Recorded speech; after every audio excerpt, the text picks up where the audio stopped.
Oh yeah, what up, everybody? Pew pew pew pew pew pew pew. We are back. We are live. Oh yeah. Oh yeah. What in the hell? Sorry, that was weird. All right. Viva Fry was just anyway. What up, everybody? We are back here. We are live. I am your co-host, FW Mike, and some call me Fresh or White Mike. Some call me Amazing. Whatever you call me, just make sure to keep it real.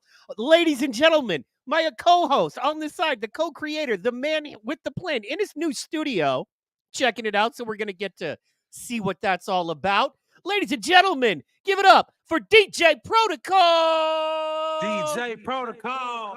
What up? How you feeling, man? I'm feeling good. How you feeling? I'm all right, man. Ready to do it. Let me get up, excited. man. Like I'm going to work. Get closer to No, the mic. I was all sitting back, lounging, chilling and stuff, man. But I'm here. What's up, world? Hope you're having a good weekend. Mine is amazing. Man, we got all kinds of action, right? Tried testing out some studio gear here to see what works, what doesn't. Let me know in the chat if you like the sound. If you think I sound better, if you're a normal listener, whatever. Then we got Pro in his brand new studio, just kind of checking it out. Not even completely done yet. He's got the foundation poured, the electricity, the water ran, all that goodness. But just that, the little deco and stuff. We haven't gotten there yet, but it's all good. We will. Yeah, no, I ain't fixed that yet, but I'm gonna get that right. You know what I mean? I'm actually broadcasting live from my living room right now. Haven't even set foot in the new studio yet. It's been a very, very busy weekend for me. So I was like, oh man, I gotta go live. Let me set this up. So I'm in the living room. Doing it large, old school. But that's you, man. I mean, you've podcasted from barbecue. Like in the short time I've been a fan, you've podcasted from airports, barbecues, nightclubs, recording studios, houses. You know what I mean? The back of a trailer. You know what I mean? Yes. In front of the river on River Street. Yes, I remember that one. Yeah. But I'm just saying, don't nothing stop Pro. No, it can't, bro. No. What's the problem? Okay, cool. We're going through it. Exactly. We're going through it. Let's go. You know my motto. Some people say we can't. I say, give me a minute. Let me just work this out. So give me a minute. Let me just work this out. And supposedly, possibly, maybe, stay tuned, ladies and gentlemen. We could very well possibly have a super amazing surprise secret guest. We're not going to say who it is yet because it's a big super secret surprise. And if I told you who it was going to be and officially if they were going to be here, that wouldn't be your super secret surprise. And if it doesn't happen, I can promise you it will happen soon. And then it still is a super secret surprise. We haven't ruined it. So, oh, yeah. So he hasn't ruined it. Stay away from my page. Stay away from my page. Fair. Let's see here. So tell me about your weekend. How was your weekend, dog? What's been up? How was your week? You know what I'm saying? The show was great on Friday. Awesome. Thank you, yeah, bro. man. Thank you. Tell me about it. Let's see. So, for those who do follow, man, let me put this thing on vibrate because I'm getting text messages and stuff out the yin yang. Blowing. I started tearing down. Okay, all right, bet. That's what I wanted. All right, I'll keep that card close to the chest. Um, I started tearing down a house, man. I've been fighting for a demolition permit for a house for since like the end of January, beginning of February. I just got the permit about a week ago, and Nice. now I had to get my dumpsters. Look, roll off dumpsters are a bitch. Like you don't have your own. It's kind of like how I felt about the club scene. It was like, if you don't own your own venue, it kind of sucks because anybody with a bigger check can always come in and, those venue owners, they just look at the money and like, oh yes, bring me that. Yeah, yeah, yeah, yeah. So it I kind of felt like if you didn't have your own venue, you kind of saw, kind of ass out and back in. So I'm kind of Right. feeling that way now with the demolition company. It's like, hey, I use roll offs and I've been a partner with Atlantic Waste for a long time. And they're just short drivers and there's a high volume of work going on. So when you got a high volume of work and you're making it do with the drivers you got, man, it's hell. So I finally got my dumpsters, I got my cans, and getting this house on out the way, man. I got like maybe half a week left in getting rid of this house, and then it's on to the next one. So we got rolling good with that one this week. Fast forward Friday. Friday was a phenomenal show. Shouts out to my dog JP from Port to Hell Port yeah. Music Group over at Straight Fire Music. Um, yeah, man, we was over at the studio, Port to Port Straight Fire Studio, and I broadcasted live. It was pretty dope. Had a good conversation. If you missed that conversation, guys, go back and see that with me and JP. That was an Agreed. amazing, amazing show. And then Saturday, boy, Saturday was busy. Saturday we had my brother who's the state house representative for District 162. He had one of his famous events that we started doing all these many years ago, called Come Get Your Keys. And it's with the Georgia Dreammaker program, which is a taxpayer funded program that assists there we go. It assists people in getting their first home, for their first Nice. home they ever purchased. So you got to have like a certain credit score, and they'll help you get to it if you don't have it. Go through a few classes, and you can get anywhere from like five to like $25,000 towards your down payment and closing fees of your first home. Wow. So we had our event with that, helping people get their keys. We had lenders in the building. Um, we had mortgage brokers, a few real estate agents, like they were in there for people who were ready to go ahead and bust that move. And yeah, that was we got set up with that, got that rolling, and then I had to leave there and shoot cross town to my neighborhood association where I serve as vice president.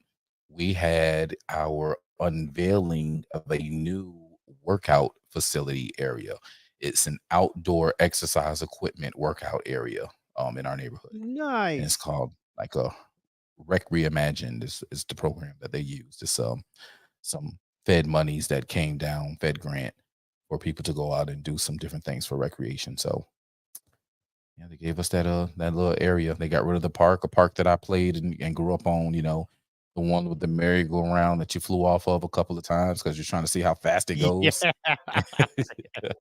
Hanging on um, your feet, flying around the yes. thing. Yeah, man. I remember all that goodness. Yes, sir. Yeah, man. So yeah, they removed that playground and they put in this exercise. So it's kind of funny, like, hey, I grew up playing on this park as a kid, and now as an adult, I get to work out on this park, like in the same area where I flew off of the merry-go-round. I get to fly off of the little balance springboard thing. It's funny as heck. But yeah, man, that was pretty cool. We did the ribbon cutting on that on Saturday, and then it was on to the races, getting things ready at the down at the estate, getting ready to have a nice fun summer. Get my shooting range up to par, and yeah. Yeah, man. That's next weekend. I'm going out to a friend's got some land and we shoot guns out there. It's awesome because That's it's set right. up like there's targets around a pond, and then they have a big dirt bunker right behind the pond.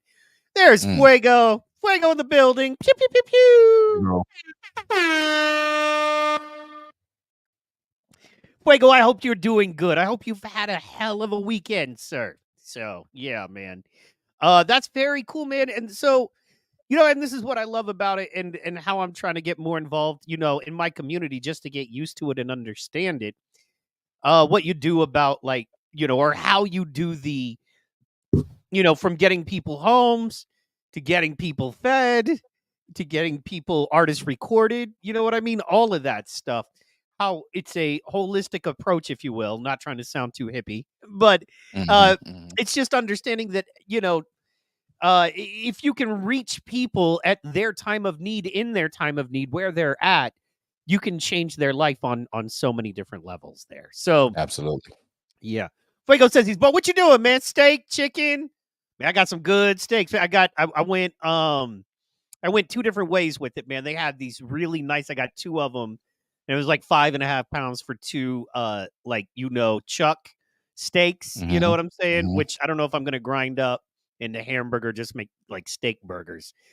Yeah, man. And then I got the couple of the nice New York strips for like a fancy dinner. Had to do it, man. So I got to get back on my cooking and quit eating out, bro. Because here's the thing: if I cook, I Absolutely. don't eat out. Yeah. So Yeah. Yeah. Yeah. Yeah. and they That's had a that good chicken practice on that Saturday. everybody should pick up. More cooking at home, less eating out. Because, man, listen, eating out costs like a motherfucker. It's crazy, dog. Yo, the fact that all the value menus, every last value menu on the McDonald's menu is right at $10. Yeah. Can you The two cheeseburger meal is right at $10. The two cheeseburger meal. The filet of fish is right at $10. for one little piece? Man, don't even.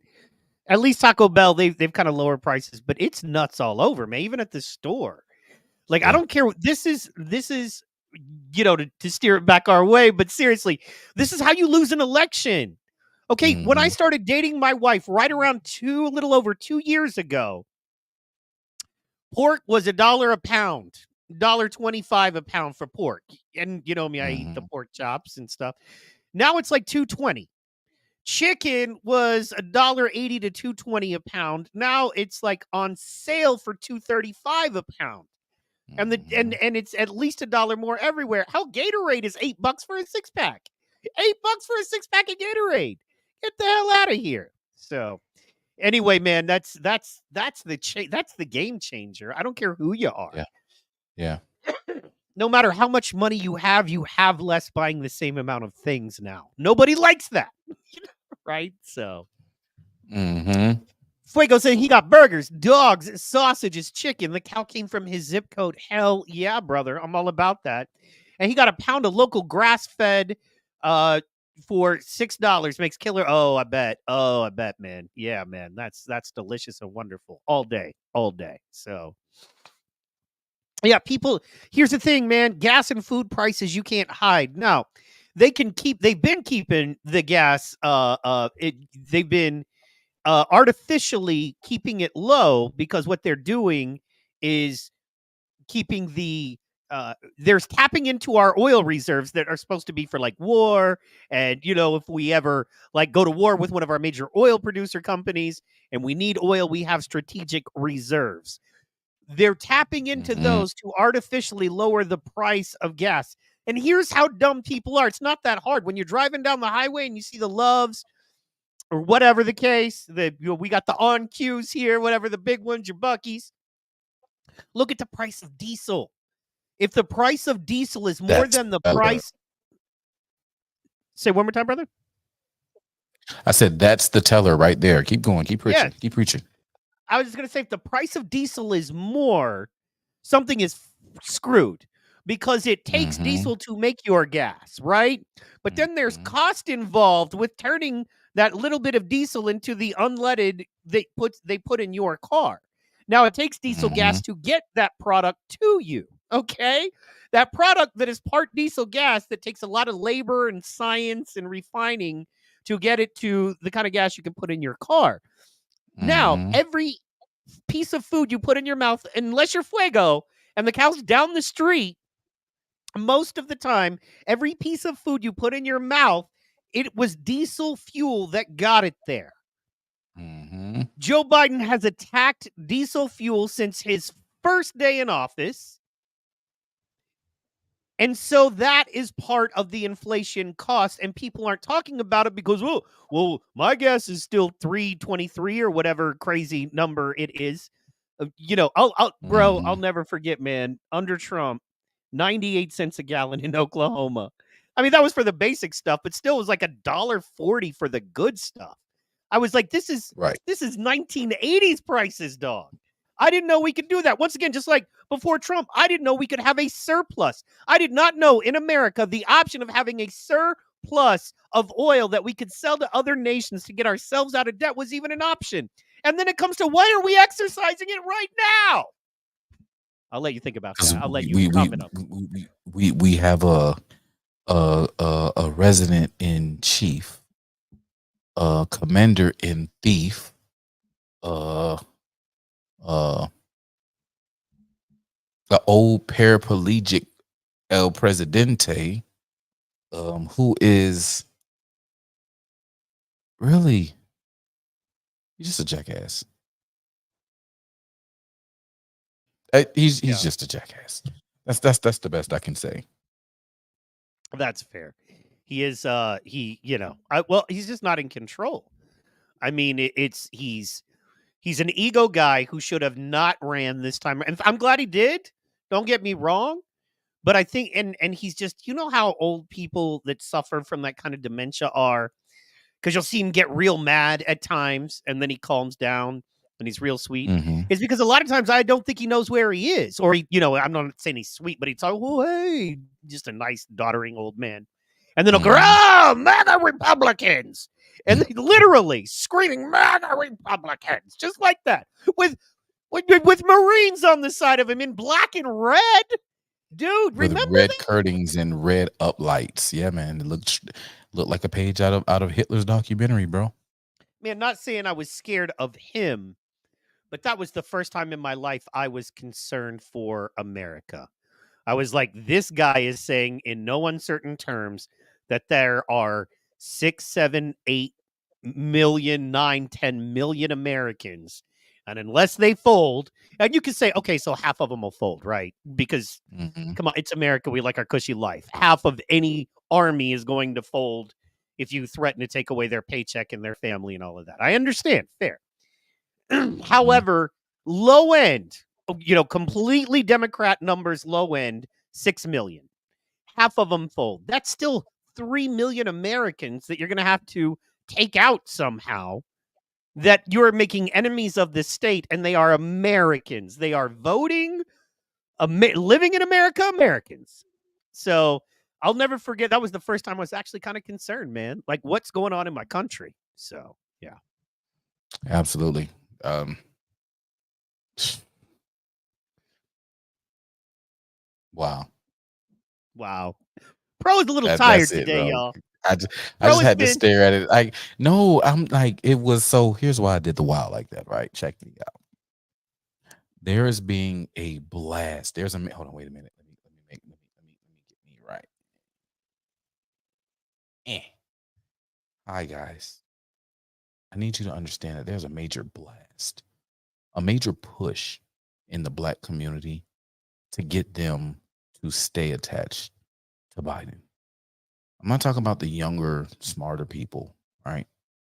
Even though some of them will get snatched up because they're too fucking smart. They went to collegiate academia, you know what I'm saying? And they feel like they're smart. The academia, the HBCUs of the world, there's definitely way more. You have way more Biden, Kamala support than you do Trump support. So understand that. And it's not shaking. It's not shaking because, first of all, you got stupid ass people like Charlie Kirk in these streets. All right. You got Trump saying stupid shit out of his mouth like, we're gonna get the police immunity. And what he's talking about giving them straight punch blanc immunity or not, it's just the clip. It's just the clip of we're going to give police immunity from prosecution so that they can do their job. Just that clip. I want you to understand something. What kind of damage did they do with Charlottesville And there's fine people on both sides. To this day, there are people, and I do mean groups of people, who still think that Trump was talking about racist and KKK members to this day. And I'm That's not true, talking though. about I'm not talking about the bots, I'm talking about regular everyday people. So if they think that way with this, and we've debunked it 7 different ways to Sunday, but they still go along with it. So if that exists, and then you have the people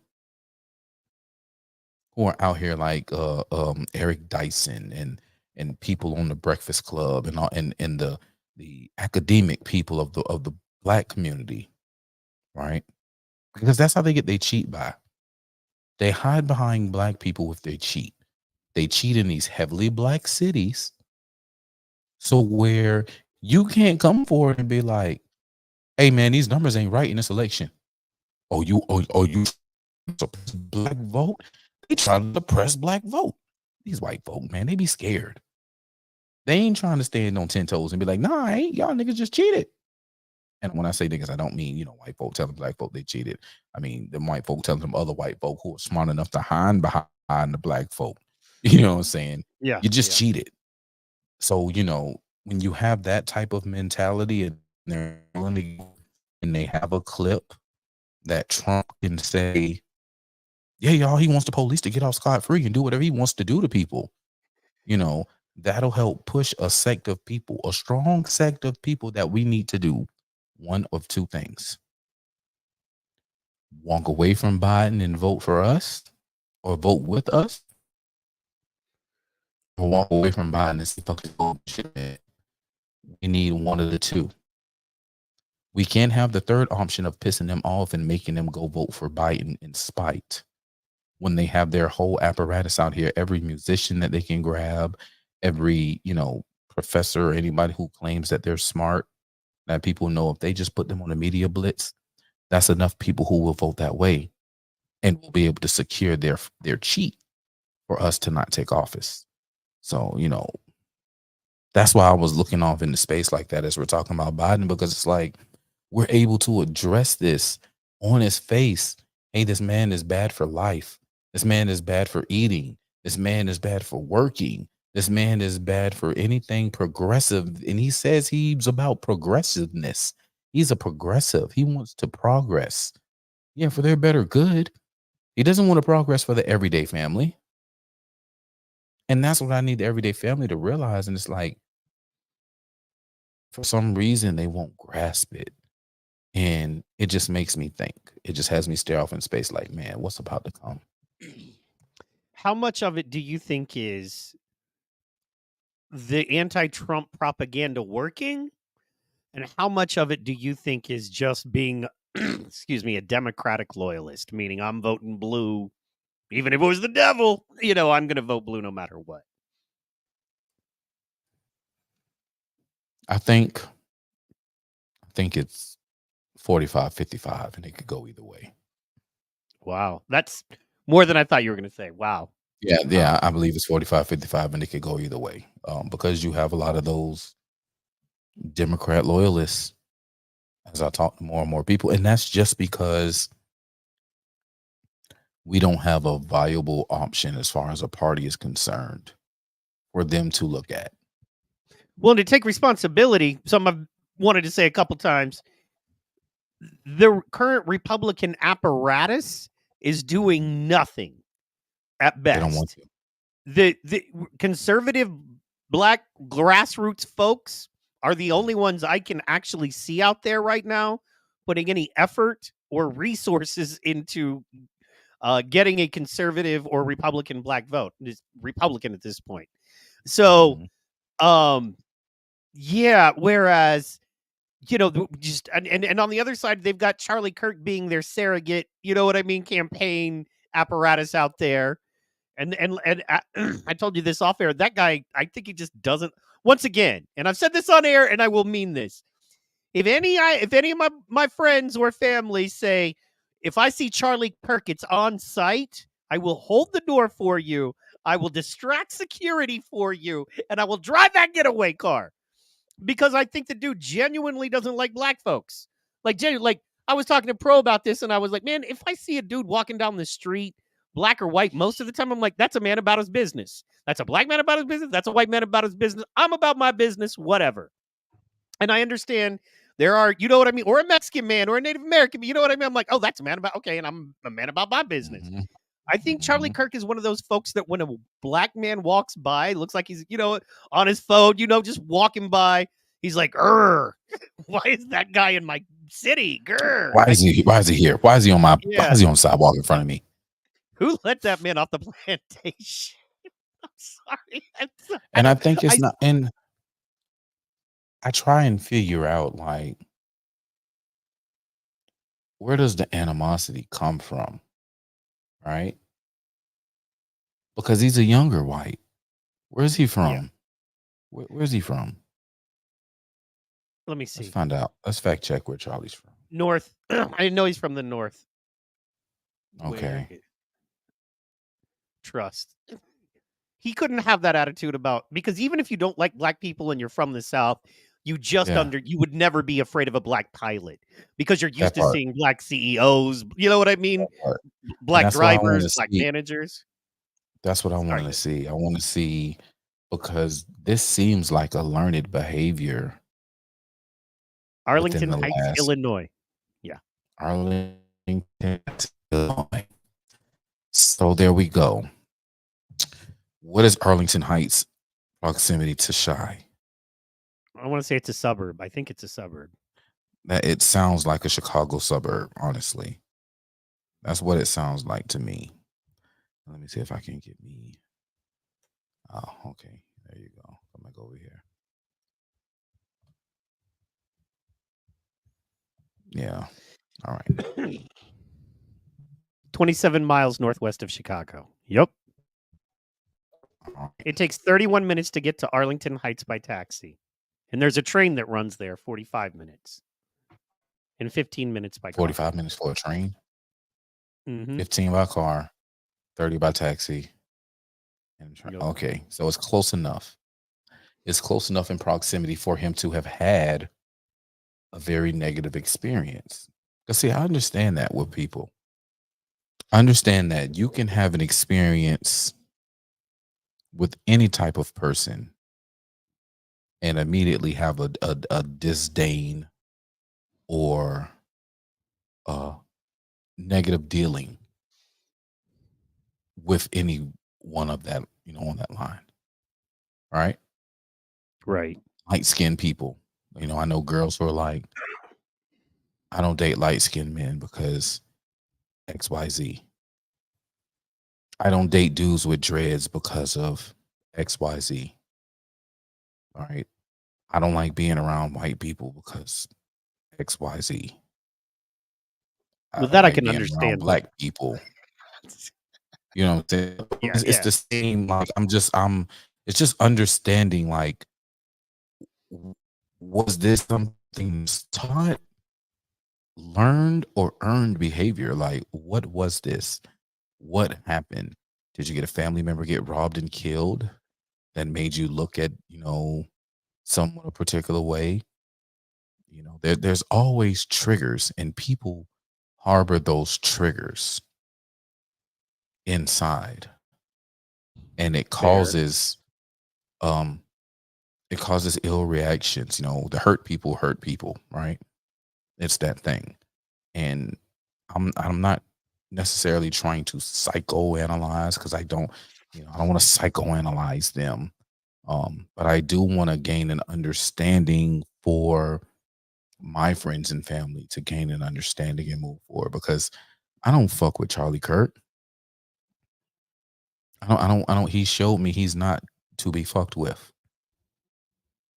But that doesn't mean that I can't be in the same party because this party is actually voting for the things that I need. I'm not going to cut off my nose in spite of my face. I don't have to be in the same room as you. And if I am, like how bad am how like how pissed off am I? Do I have to check you about this? Or can I really sit on the other side of the table and don't even acknowledge the fact that you exist, other than the fact that I see you sitting in that chair? And you're right about that. And one, it's if you're conservative, you have to vote Republican, even if you have to hold your nose and vote Republican. And quite honestly, as much as we can go into the things I'm not crazy about with Trump, he is the most conservative. And I was telling I'm talking a friend of mine who ran the state Dennis Kucinich's campaign back in the day. Most people here do not even Mhm. remember him, but he's a very alt liberal guy, which I was, but he's very alt liberal. Bernie. He was like Kucinich was Bernie before Bernie was Bernie. I'm like, you're right if you're old enough to remember. I was a big Bernie guy, and it's kind of how we bonded before I got pretty conservative, and we're still very good friends. And he's a good dude, um, pretty apolitical. He thinks Biden is a mess. He thinks Trump is a mess. Whatever. But that's what we were talking about with, Kucinich, Trump, Biden, and that kind of thing. Is that it's all bought and paid for anyway, right? Mhm. And something we were concerned about was this almost like plan to not worry about the black vote, ice out the black vote, not invest in the black vote, and that's hideous. If you're you know what I mean, a Democrat or Republican or whatever in your party, that's hideous. You know what I'm saying? So, Mhm. um, once again, if you have to hold your nose and vote because the conservative principles and once again, and this is what I was telling my buddy about the whole thing too, is love or hate Trump. This is it for me. And I know everybody's got their thing. I'm not going to say abortion because that's a hot topic that clearly isn't probably going to change much at all. And honestly, it did change. And it changed for pro life people for the better. And we can inch towards it. But government doesn't work by just turning out lights. You know what I mean? It's a slow dimmer, right? Mhm. The conversation at least if nothing else, and let me just say now, Trump wants to put us back on the gold standard, and he's willing to go, and his plan is not, well, let's just go buy a bunch of gold with our economy that only matters because we owe money to people. And you know what I mean, they got to have that on their ledgers, or in if we crash economically, it will crash other countries. It's a horrible plan.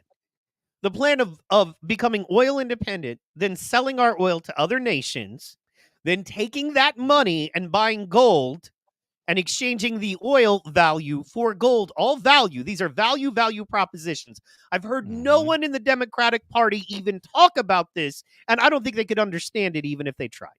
But anyway, at the end of the day, there's a whole lot of reasons I prefer Trump. But at the end of the day, the one thing you can't argue with me on is that a oil/gold-based economy is a much better economy than a debt/war-based slash oppressed brown people. I added that third part in. But anyway, just, where are poor brown people? Let's oppress them.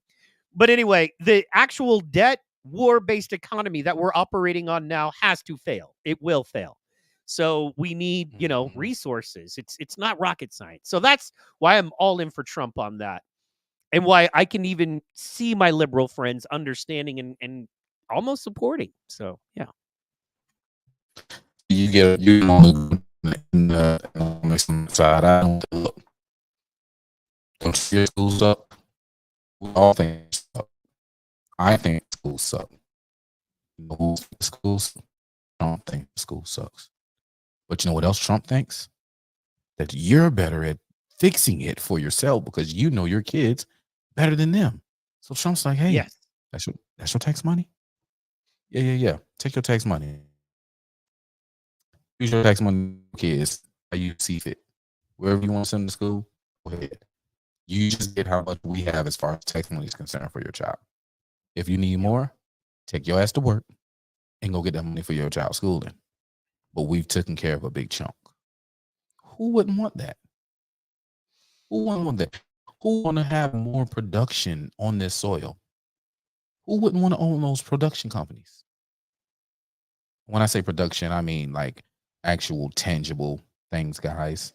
I'm not talking about production as far as stage productions.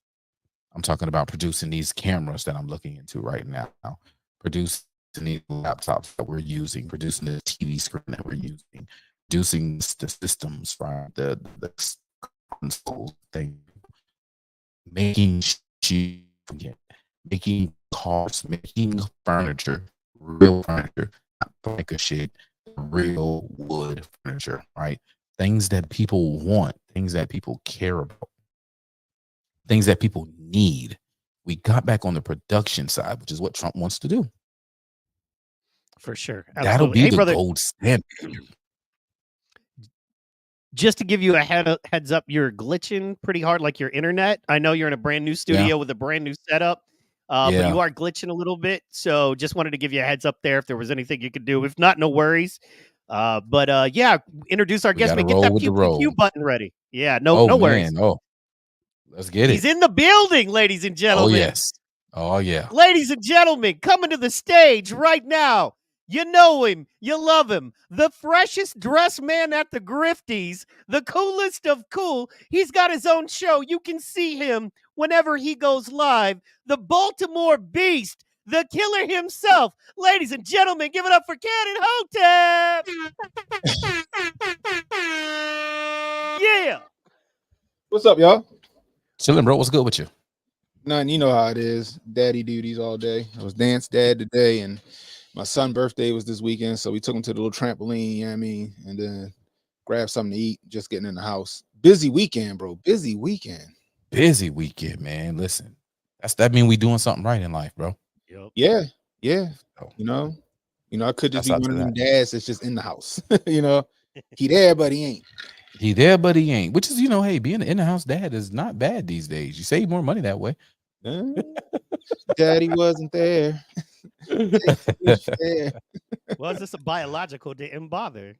So Hey. anyway, yeah, I grew up, never met my father. So yeah, man. I'm the blackest of all three of us in that way. I just said it. That was good. So, The white boy got the two black boys beat. Boy, that's crazy. Hey. like, I'm still looking at the new 570 from Palmetto State. They bringing out a shotty. Man, Yeah.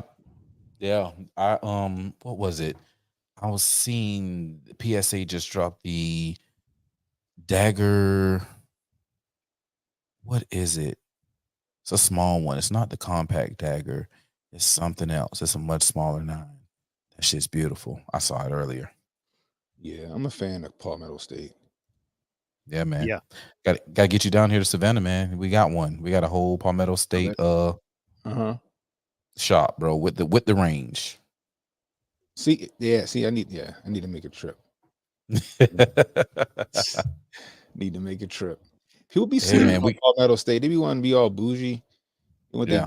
they Gucci guns, and I'm like, yo, y'all can do you. I said this Palmetto that's where I'm at. I done put thousands of rounds to my Palmetto State builds. I ain't had not one issue. None. They I mean, people want Gucci Glocks. Like, PSA is the best base to make Gucci Glocks off of, man. The two up there on my wall, you see, they was 1,100 a piece. You know, but you ain't hear that from me.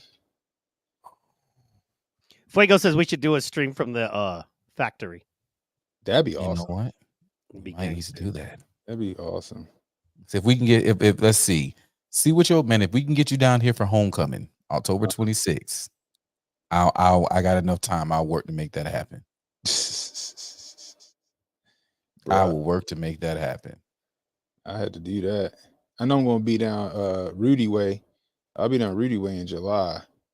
Okay. A dance nationals or whatever it's called. I might go holler at Rudy. That sounds like the win. Man, we try to put together a Juneteenth thing. So if you want to do that, let us know, Cannon. Cool. So Cannon, you've been busy, man. Tell us. Of course, we got to ask. As a lot of folks may know, and for some of you that don't know, Cannon was recently on the Sam Tripoli podcast. Of course, he has his own great show, Cannon Speaks. He's right there in Baltimore. He actually works within the overall port system. And give us a quick update, man. What's going on there? How are things? It's starting to quiet down a little bit. So they got one channel open, or it's almost open. They found another body on Friday. Mm. I think they got one more left to find. I think it was more people on that bridge than they told us though. But that's me. But they trying to get the left side open so they can get their money, because the cruise ship revenue is gone. The roll on roll off revenue is dwindling fast. So they breaking their neck to get that done. I think from what I heard was like between the 12th and the 15th is when they try to have that one side open so they can get some ships coming in and out. But they got to move to Dahlia, which is interesting because on face value, I thought it was just I'm like, man, I don't see any earmarks of a, foul play. But then when the black box was missing 2 minutes, of play time, and they dropped the anchor. I thought they dropped the anchor starboard side to try to steer. Away No, from the they dropped it port side and it still went right. Which is interesting. So I don't know. But I would think that something would have came behind that. Like something like you do that. It's like that's like if you was going to do that, that's a 1-2 punch. Yeah. No, where the hook? I ain't seen the hook. Yeah. So I don't know. It's gonna be interesting. But they trying to get it open as fast as possible. All of the politicians, they grifting. It's election season. So they grifting. Yeah. Brandon Scott, I think, is gonna save him. People, he had it with him. He ain't gonna win. I don't think he's gonna win this one. Who's this competition? They willing to re-elect a former mayor with a RICO charge than to have him. Whoa. Really? Sheila Dixon. Yeah.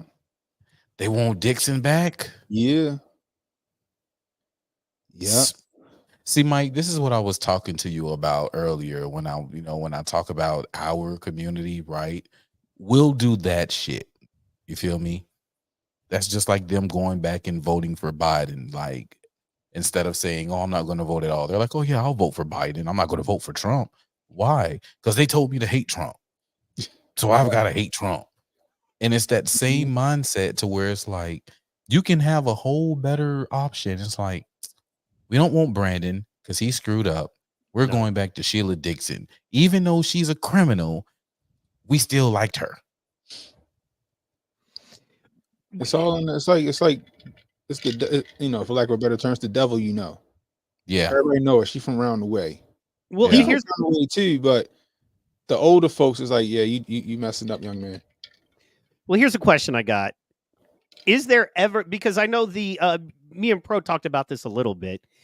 Is there ever a hope that the Republican candidate would win? Specifically if it's a black dude, young, from Baltimore, grew up in the neighborhood. Is there ever a chance? That's the only way. That's the only way. You got somebody from around the way that run for mayor that everybody know, everybody respect, but he just so happened to lean conservative. You feel me? Like, I don't want to be under that microscope. I probably could run for mayor and win. Let's go. Let's do it. That's a different beast, man. Yeah, I ain't got no shame. Like, yeah, well, he did. Okay, yep, I did. No, Uno reverse that ass. You know what I mean? That's funny. You know what I mean? Uno reverse you. You know what I mean? So, just saying. It's just that he's an activist. He doesn't know. He's micromanaging. He don't let the police commissioner do what he's supposed to do. And then he talking about violent crime is down. Meanwhile, people in like Canton and places like that, the good areas where the white people and gentrified it, they like, yo, crime up around here. What are you talking about? They fudging the numbers because it's an election season. So, but that's the only way you would get a Republican through. He gotta be well known. So you're saying there's no way you would run if we could get you to come on? How awesome! Cannon Hotep is the mayor of Baltimore, bro. Come on. I don't know. I don't know. I probably would run. I mean, I ain't gonna say I'm known in my city, but a lot of people know who who I am. A lot of people know who my family is. You feel me? So I probably Mhm. could run. I probably could run in one. You know what I Well, mean? I think we should try it. We got to get the hoteps down there with him, bro. He got to Oh, get if I did, the hotep rounded. if Speaking I of did, hotels, look He how got fresh to be Cannon looks. surrounded. See, I pulled up these pics. This is Cannon at the Grifties, best dressed man at the Grifties, and I had to pull up. Man, I've been saving these pictures because I knew I was gonna holler. You know what I'm saying? Look at HJ in You the know what I mean? He's background. in a hurry. HJ was looking like And then that's Taylor. Shout out to Taylor. He's recording. Cannon's like, I'm busy. Y'all try to do stuff. You know what I'm saying? It's a little blurry. Look, Lord. HJ's talking to somebody on the phone back there, and then the man look at him. He's like, "What? What you need?" You know what I'm saying? I serve God. Only God can judge me. And then that's him on stage. And then that's a very good-looking genius hanging out with him. Good job there. Congratulations. We got some more. Boom, there he is. And then boom, right there. You know what I mean? To the stars, to the moon and beyond. to the moon and beyond. I was having fun. We had a good time that night. Man, it Y'all- was y'all the see best. You see the ostrich skin boots? All right, Yeah. And Ooh, that's had to Reef be right there. ostrich Yeah. cowboy boots. You know The what I mean? ostrich skin boots right there, fresh to death. Mhm. You You know. know what I'm saying? Fresh to death. You know what I mean? So, and let's go. Oh, that's some teacher. All right. We'll remove that. So, anyway, yeah, I'm man, glad it it was was a such a great I'm glad it time. was a teacher in a classroom and not, a Mhm. naughty teacher Yeah. somewhere. I don't see. I'm Yeah. old and lame. I don't even have naughty pictures, man. As much as the government, look, man, I keep my stuff tight anymore, dude. First of all, I keep my stuff with God, and then secondly, I keep Mhm. anything I wouldn't want out. Like, man, why would you not have a burner phone, burner email account, all of that? Because I mean, it's just look nowadays they're gonna catch you on anything. So They're gonna catch you you on know, it all, bro. You're all those cool. You're all those pundits, and course, like, oh my gosh. I mean, you got to do something about all of these ads on Twitter with all of this ass and titties out, and then it's like, yeah, that's from your cookies. That's from your cookies. That's from your cookies. What was you exactly. looking at? I Yeah, don't get that on my Twitter feed. Like, bro, I only see the butt naked Twitter stuff from my people who are on Facebook sharing the links, talking about link in comment with the picture with the emojis over all the explicit stuff. Like, if they didn't take that crap over to Facebook, I would never see it. I don't see it on my Twitter. You know who I see? I see Jews and Palestinians going hard on each other. Pause. No diddy. You know what I'm saying? I see them going in on each other. I see protest. I see Drake and Kendrick. You know what I'm saying? I see Hotep Jesus and Cannon and you can't see this post because it's from somebody who blocked me that is tweeting. You know what I mean? Like that's what I see.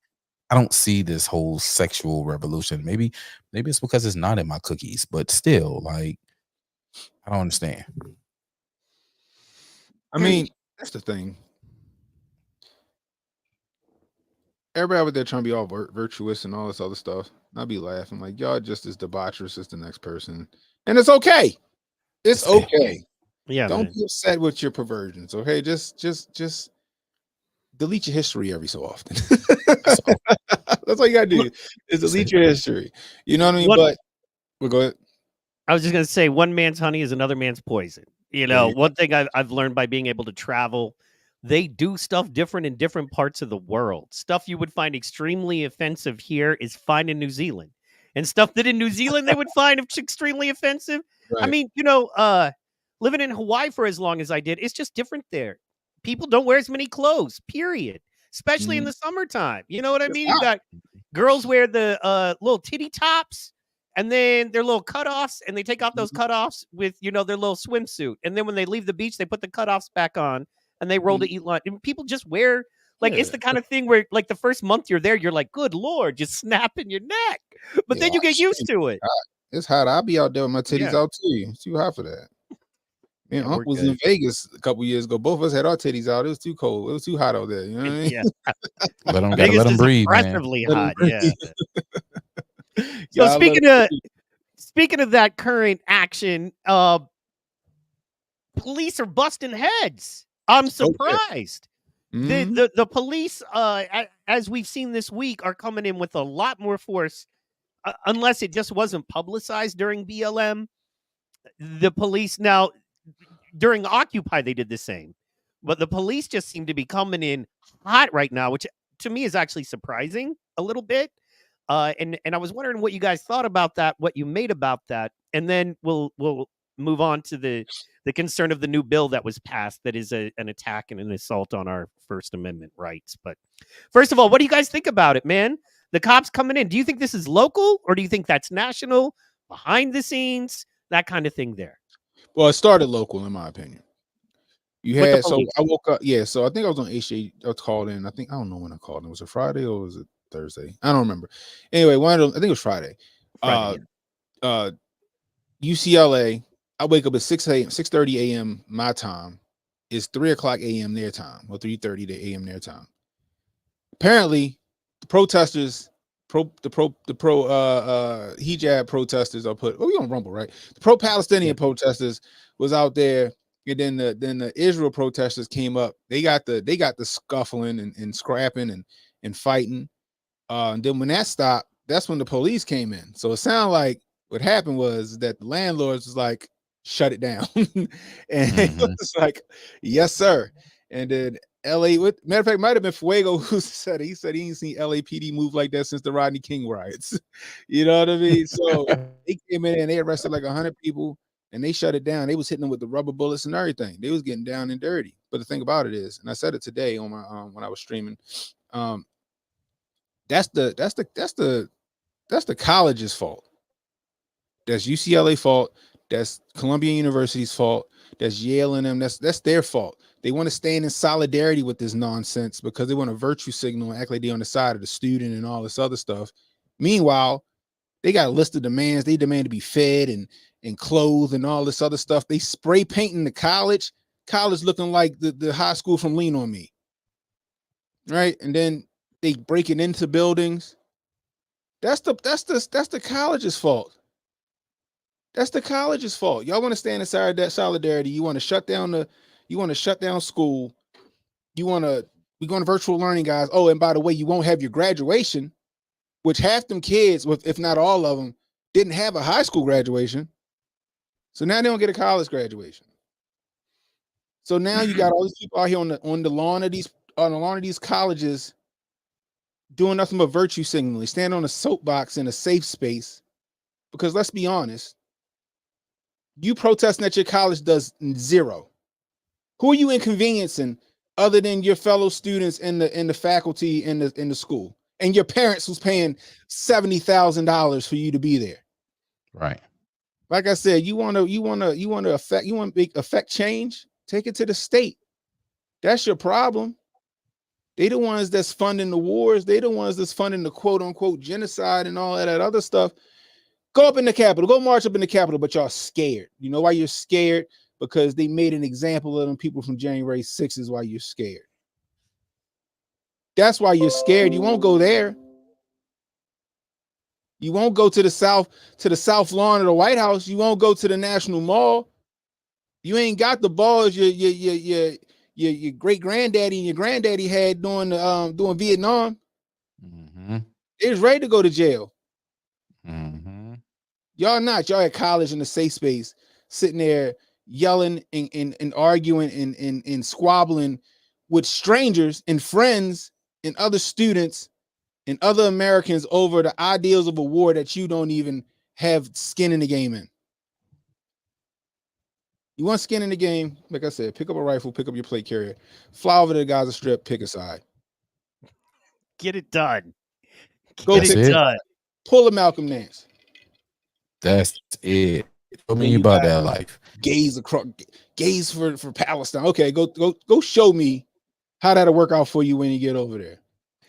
Go Okay, to a see, and that's Palestinian what community right now and say, "Hi, I'm Yeah. super flamboyantly gay, and I stand for everything about Palestine They're gonna spit in and your the face and shut the door. Gazian." well, Instantly, and that's instant. something I want. Yeah, exactly. And that's something I kind of wanted to talk about as well as I believe there's a lot of astroturf going on with this right now. I believe that it's something that's been set up and funded basically in the same way that Soros funds a lot of stuff. Here's the problem though, is that sorry, I'm trying to tweet this out as well. Here's the problem with that though, is that Black Lives Matter is easy to rally behind, right? If you're not a racist white person, if you grew up around any kind of black people whatsoever, black people that have been done wrong by the justice system in your community, more than likely, right? You can walk into any county jail in any county in America and you can go, wait a minute. If black folks are 15 to 20% of the population, how are they 75 to 80% of the prison population? There must be a system that's broken here, right? So when you say Black Lives Matter and black people have been abused too long, it's very easy to get behind that. When you go Palestinians who are calling for the genocide of the people that they feel are their oppressors, who will throw gay people off buildings and literally brutally beat you and stone you, old school stoning to death of transgender folk in like the middle of town squares. Right. And that's the people you're getting behind now? Liberal college people? Vegan college kid? Are you sure those are your foe?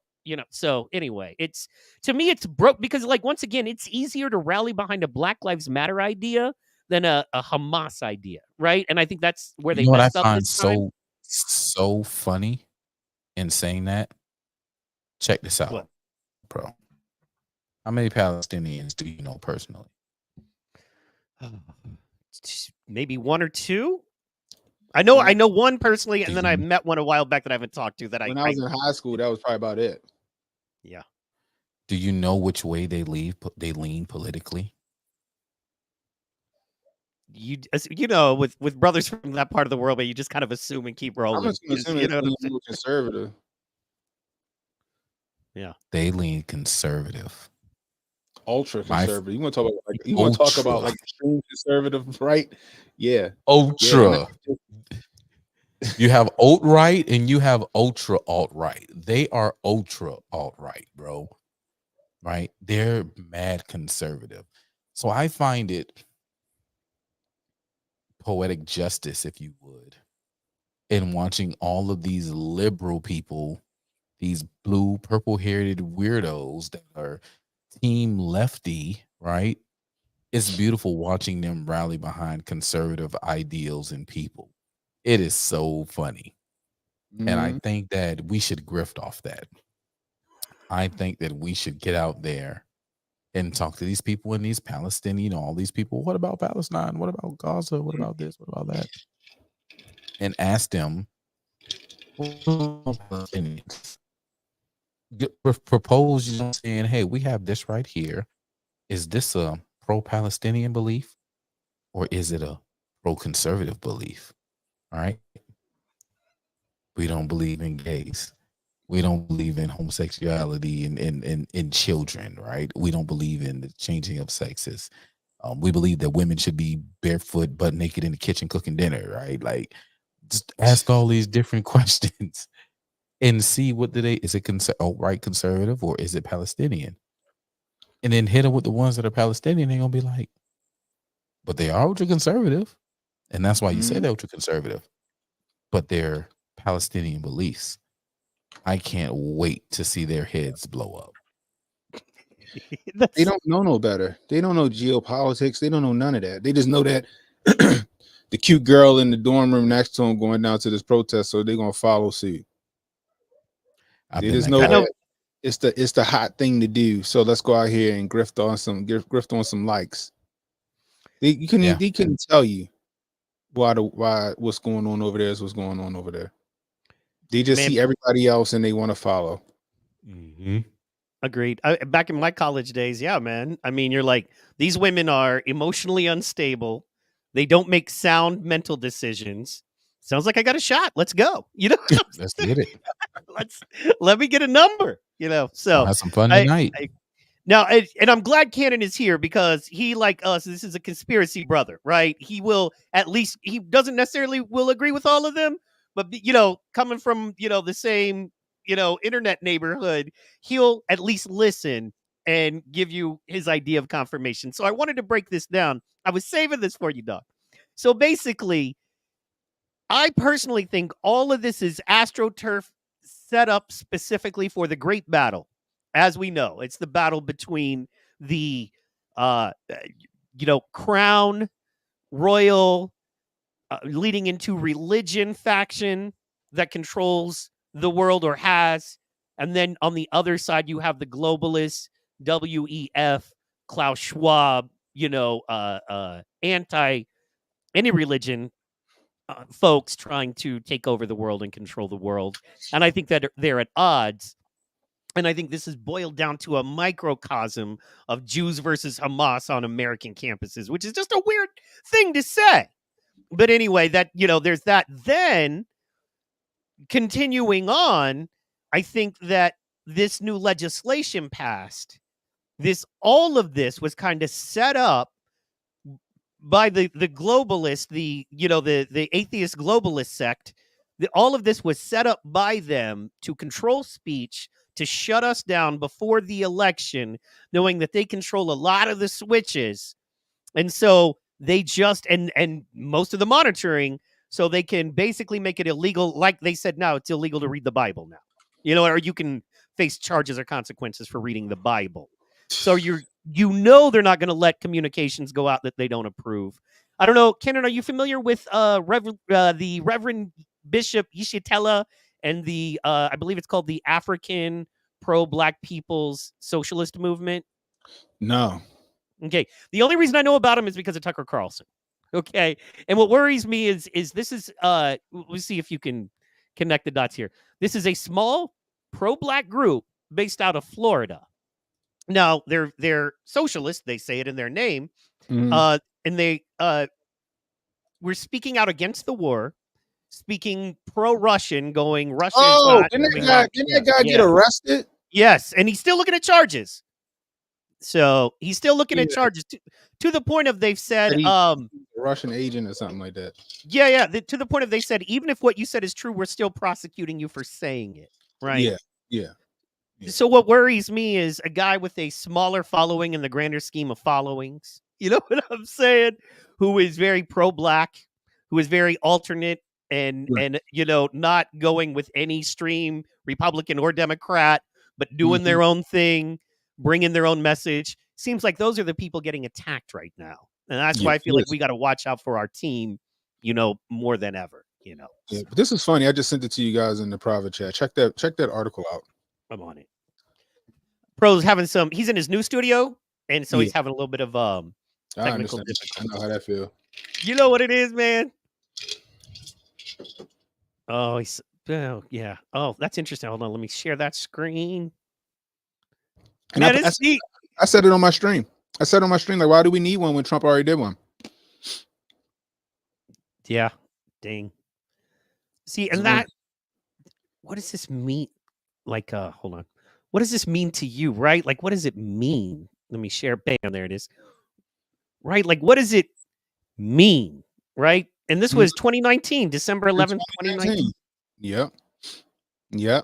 And I said it on my stream. I said Trump already signed an anti-Semitism bill. It was an executive order. So why are we doing another one? 1964 Civil Rights Act to apply to discrimination based on anti-Semitism. Huh. At colleges. So the executive order would only work on things that fall under the purview of the executive. This bill is actually, law now. It expands more than just everything that falls under the executive branch. So in this it's dangerous times, and Trump did this in 2019. So this is at colleges, which I would think would apply today. I'm shocked they didn't pull this out of there, but they can't pull it out because Trump did it. This is one of the things I disagree with Trump on. But they can't pull this bill out. Oh yeah, under the whatever act of 2019, this is illegal. And they were like, well, who signed that? Like, oh, Trump already did this. So they can't do that whole anti-Muslim thing on Trump, or anti-Israel thing on Trump. And that's why I was telling people, you know, it don't matter who's in office, they're going to back Israel, even Donnie T. So And there was I got to find it. I'm about to see if I can find it right quick.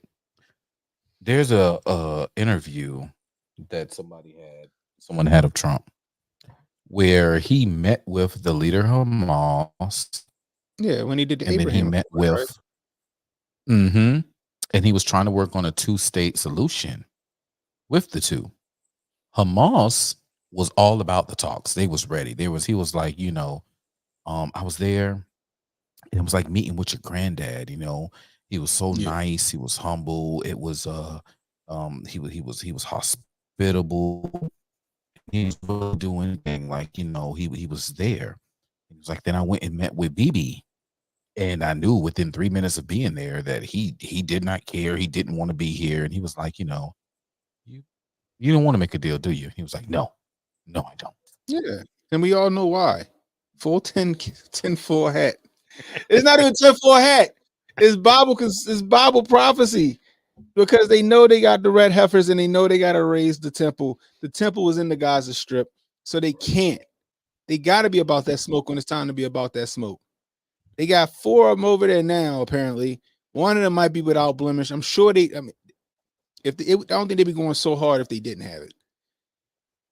And that's what it is. This fight was always going to happen. Good on Donnie T for trying to do the Abraham Accords, which he did get signed. Did he get it signed? He got the Abraham Yeah. Accords signed. Yes. So good on him, but it was never going to stick. This fight was always going to happen. Period. I don't care who's in office where. The fight was always going to happen. And it's not going to stop until one person takes the other person out, unfortunately. And right now, Israel got the upper hand. Israel's going to they're going to raise that temple. They got the red, I think they got the red heifers unblemished and no yoke upon their back. Yeah, south of Dallas. That they're going to use to consecrate the temple once they build it. And the crazy part is, what makes it even more egregious for Muslims is they're going to knock their Dome of the Rock down to do it. They have to. Yep. And y'all think that the Muslims, the Islamic religion, Islamic faith, you think they're going to take that sitting down? No. Hell. It's going to be a fight no matter what. It's going to ramp up. Who knows when it's going to ramp up? I guess it'll be when Israel say they got the red heifers. Because the minute Israel say they got them, it's on popping. And then what's going to happen is that the United States is going to pick a side. Well, they don't have to pick a side. They can stay the heck out of it. When do we do that when it comes to Israel, though? Right. So what's going to happen is this is my opinion. If Nickel Slick stays in office, he's going to side against Israel. If Donnie T get back in office, he's rocking with Israel. So either way, it's going to be crazy. It's going to be crazy in the United States. We have extremists on both sides.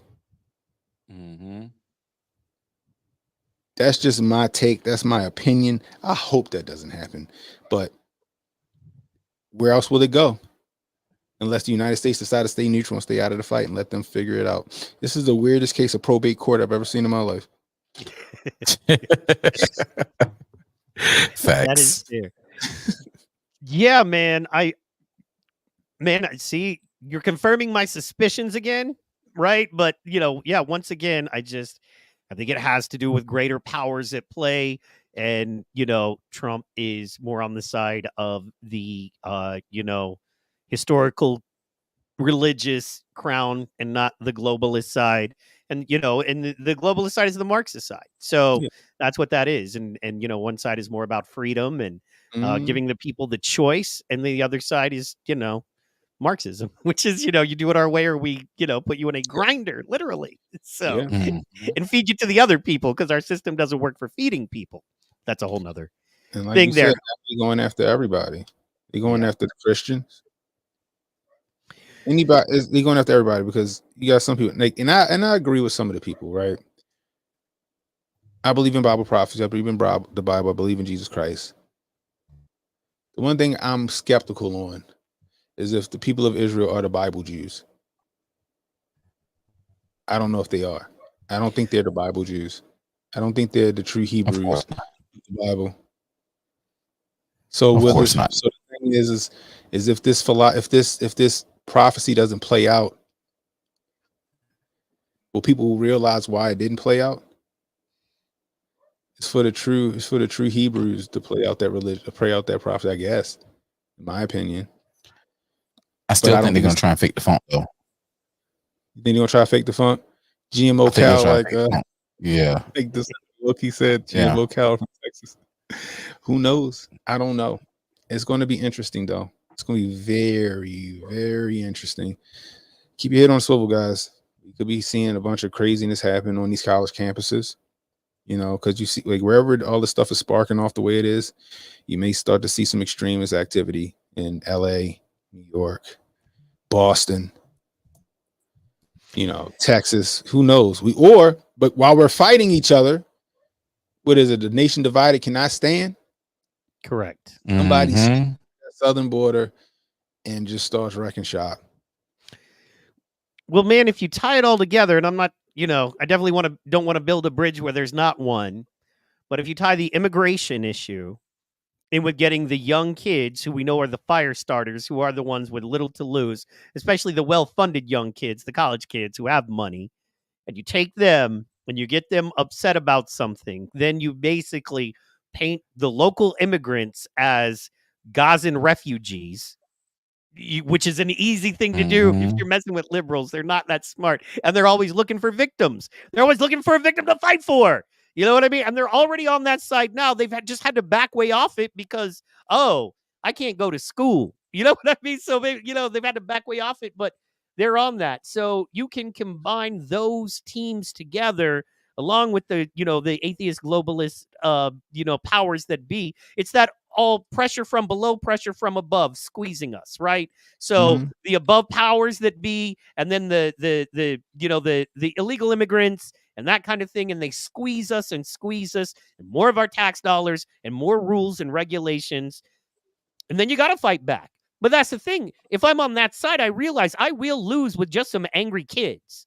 I have to bring in millions of Mm-hmm. folks that will be willing to fight, that I'm giving, credit cards and housing and clothing and food to, and they'll fight for me. What else are they going to do? They got nothing else going on. So they'll fight for me. I'll promise them more shit. Then I'll have these kids light this fuse and justify it to the mainstream media. And then once again, like Cannon, we were saying right before you got on, one of the scariest times I can ever remember being an American is watching Joe Biden with the two Marines standing behind him, draped in black and red, going MAGA Republican, brah. And then all of a sudden you're sitting there like, I'm one of those. You know what? I don't want to destroy. I'm not an Mhm. enemy of the state. What are you talking about? So Mm-hmm. to me, that's the play. To me, the play is you start this little fire over here with the kids, and then you start this, and hopefully a cop does mess up and bust one of them bad. Oh, and if it could be a gay black one, could you imagine if it was a gay black trans person that the cop busted their head? Oh, money in the bank. You know what I mean? They're praying for that Yeah, shit right now. Going they down. are. Like I Yeah. said, all they need now is a martyr. Yep. And so, yeah, you Mm-hmm. combine that, then you got the money. I just got back from the store today. Good Lord. You know what I mean? $40 for 2 chuck steaks. Get out of here. You know what I mean? I had to steal it just to prove a point. You know what I'm There saying? you go. I had to go to But that's self-checkout. what it is, yo. It's crazy out here. It's wild. Like I just my son wanted to go. He wants sushi. My son loves sushi. I was like, I'm being cheap. I'm just gonna go to the buffet, little hibachi buffet. They got all you can eat sushi in Yeah. there. Like, oh, I'm gonna get off cheap. Nope. 4 people was $100. Woo! I'm like, dang, I should I just went home and mean, ordered sushi. right, I was right. mad. I was like, come on. $25 a person. You I can tell them get an straight up, you Asian better lady eat. for like 500. Yeah, you can order an Asian lady for 500. She'll There come you and go. live in your house and make you sushi every day. Bruh, it's crazy. Kidding. That dude must have deleted his tweet. He must have deleted it. I wanted to send y'all this one thing because like you said, like you had the little zesty black dude on here talking about like, shouldn't these people be killed? Shouldn't they Yep. die? the anti-Palestinian protesters, shouldn't they die there? They shouldn't. I'm like, so you want to stop genocide by genociding another group of people? Best way to do it, Well, right? and from the river to the sea.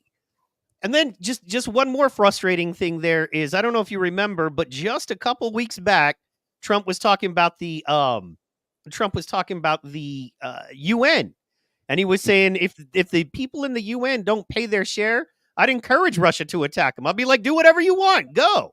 And everybody was like, how dare you turn on our allies? How dare you turn on our allies? Well, isn't Israel considered America's #1 ally, period, point blank, the end? Weird. So you're screaming we're turning on our allies till you want to turn on our allies. Okay, rock on. Mm-hmm. So speaking of that, man, I want to drop a little comedy on you. I saw this earlier today.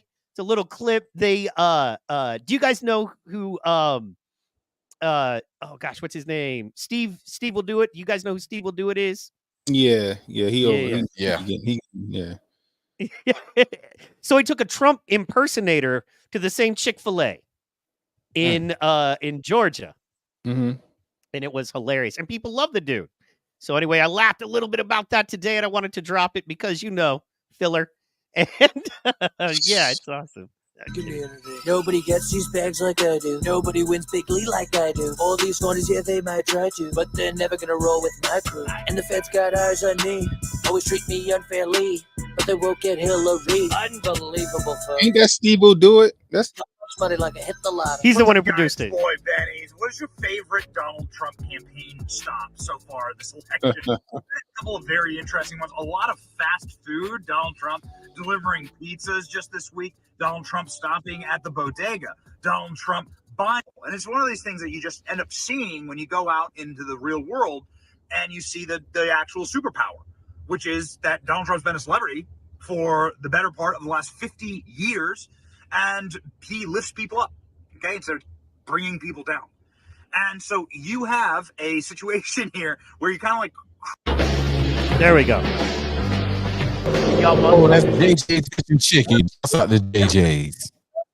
Trying to make some money. What kind of money right now would you like? I can just stop DoorDash and have a motherfucking good night with my kids. Maybe like $1,000, really, no lie. Really, whatever, because it's a blessing. Peeled him off 1,000.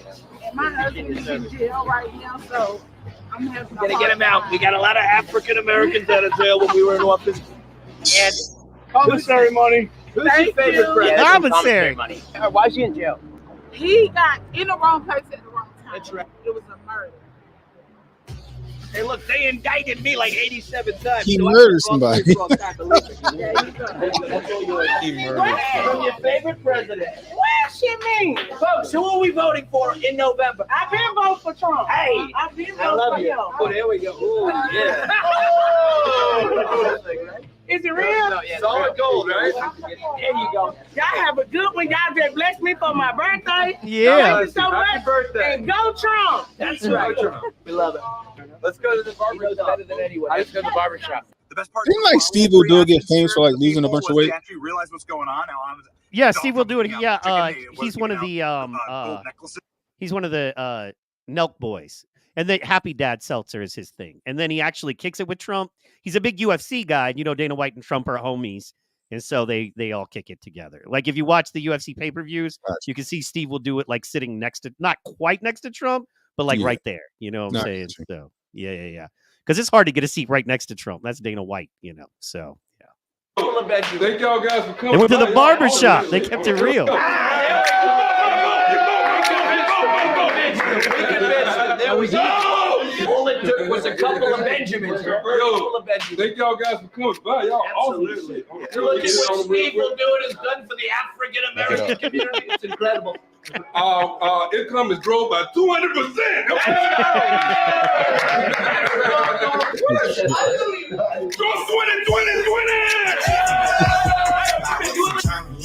I'm cooler than LL. I'm sipping on Bella. I got something for you. What's going on, brother? Trump, you think he likes shiny things? Well, I always say Trump and the African Americans have a little bit in common. We're both a little loud, We like to be flashy. We like gold. You look at Mar-a-Lago, gold all over the place. I've got a few baby mamas, right? A couple. And I got So we thought we'd bring you guys some big, beautiful gold necklaces, right? Oh, look at that. Oh, look at that. Whoa. Oh, yeah? Oh, yeah. This is my first necklace I've ever had. Oh, Thank you so much. Thank you for the everything. Thank you, bro. Thank you, man. Yo, thank you, Trump. All right, man. I just wanted to show you guys that because I thought it was funny. And then, Where's the Chick-fil-A, man? yeah, exactly. Also, you know, I Pro want to is see how he responded in Chick-fil-A. Pro is I don't know if they went to Chick-fil-A actually. They might have in the beginning. I was just gonna say, Pro, you are an outreach ninja. You know what I mean? You do it for a living. You're very good at it. People actually pay you money, powerful people, to outreach and connect because it's what you do. And then of course, Cannon, you're out there. You know what I mean? You're doing 2-3 shows a week. You're out there. You're known in your community. You're known nationwide as well. So my question to you is, one, did you like it? Was it entertaining? And two, do you think this is the right way? Do you think this is a good way to legitimately reach out for legitimate votes? Well, I mean, it was parody. I don't know if Steve will do it with actually helping Trump out, but it's cool to see what people think, though. The impersonator didn't get his ass whooped. You know what I mean? But that's the thing, right? Part. You know, black community, they realizing they got hoodwinked for, you know, a few years. So if you go around Baltimore, those people for real, they rocking with Trump. And it's not because they like his geopolitical politics. It's not like they like, yo, I wasn't broke. I wasn't broke when he was in office. I'm broke. And that's all they care about. You can be a one issue voter. You know what I mean? They like, and that's like when Sexy Red, or was a Glorilla, one of the two, and it was like, oh yeah, Trump was giving out them checks. Sexy Red. Yeah. So everyone's like, oh, well, technically it was Biden, which it wasn't. Biden gave out one of them, I think. Trump begrudgingly gave out the checks, which I understood because I didn't think nobody should have got one. The second check, a lot of people didn't get because they had some stipulations on it. But the thing about it is that people in black neighborhoods, black community, they don't need to understand politics. All they need to understand is economics. All they need to understand is, you know, income to debt ratio. You know, 2020 housing market was on the level. A house that cost 250 grand literally cost 250 grand. Yeah. Not a dilapidated house that had no renovations going for 350. And then the interest rates are at 7%. Who can afford that? Yo, down by your way, protocol, they doing build to rent homes. Yeah. Oh yeah, I know, bro. I seen it. And I'm talking Build to about rent, like big, rent a center. Beautiful build to rent. Yes. They're whole brand new subdivisions that are built strictly for renters. I seen that back in like 2020. Built to rent homes, yo. Like this is real. Own nothing to be happy, right? No, own nothing to be happy. And the part about it is they're doing it because they can, because they know nobody can afford that interest rate. So you can stunt. You can stunt. Like, let me get this 3,000 square foot house for $2,800 a month. Yeah. Because I can't afford a mortgage. That was Reef lives in New York City. 800, I think he said 850 square foot apartment, 1 bedroom, $3,200 a month. Get out my face. I know you. I'm like, do you understand where I live? For that price, you could buy like a 4-bedroom home, you know, like a 2-story 4-bedroom home. So maybe not that, but a decent home, not a bad one at all. So it's the inflation. My house is 2,100 square feet. I guess my studio we consider a bedroom. 4 bedrooms, 1, 2, 3.5 bathrooms. I paid $250 for it in 2010. $235 in 2010. Wow. See, that's the game. House is going for $450,000 with the basement. Yeah, finished basement in the garage. In Baltimore, how close are you to the city? 20 minutes. Wow. Yeah, man, you could cash out on that right now. Go buy you 10 But acres. if I cash out though, I can't buy another house. Yeah. I got 4% here. So if I go buy the same house, Yeah. or I go cash out and then I go buy somewhere, it's going to be 7% interest rate and 20% over asking. No, I'm good. Man, cash out, find 10 acres, get you a mobile home. Boom. Bruh.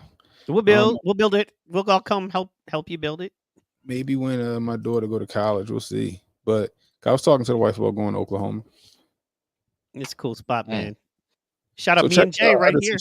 I just sent y'all the article of these houses for built to rent. It's transforming tornadoes for me. landscape. That is crazy. Man, the tornadoes aren't nothing, dude. Look, I live here Jay and I'm said y'all fine. got a mountain that protects him in his area. Yeah, he's in Lawton. That is specifically. He's right. He's absolutely correct.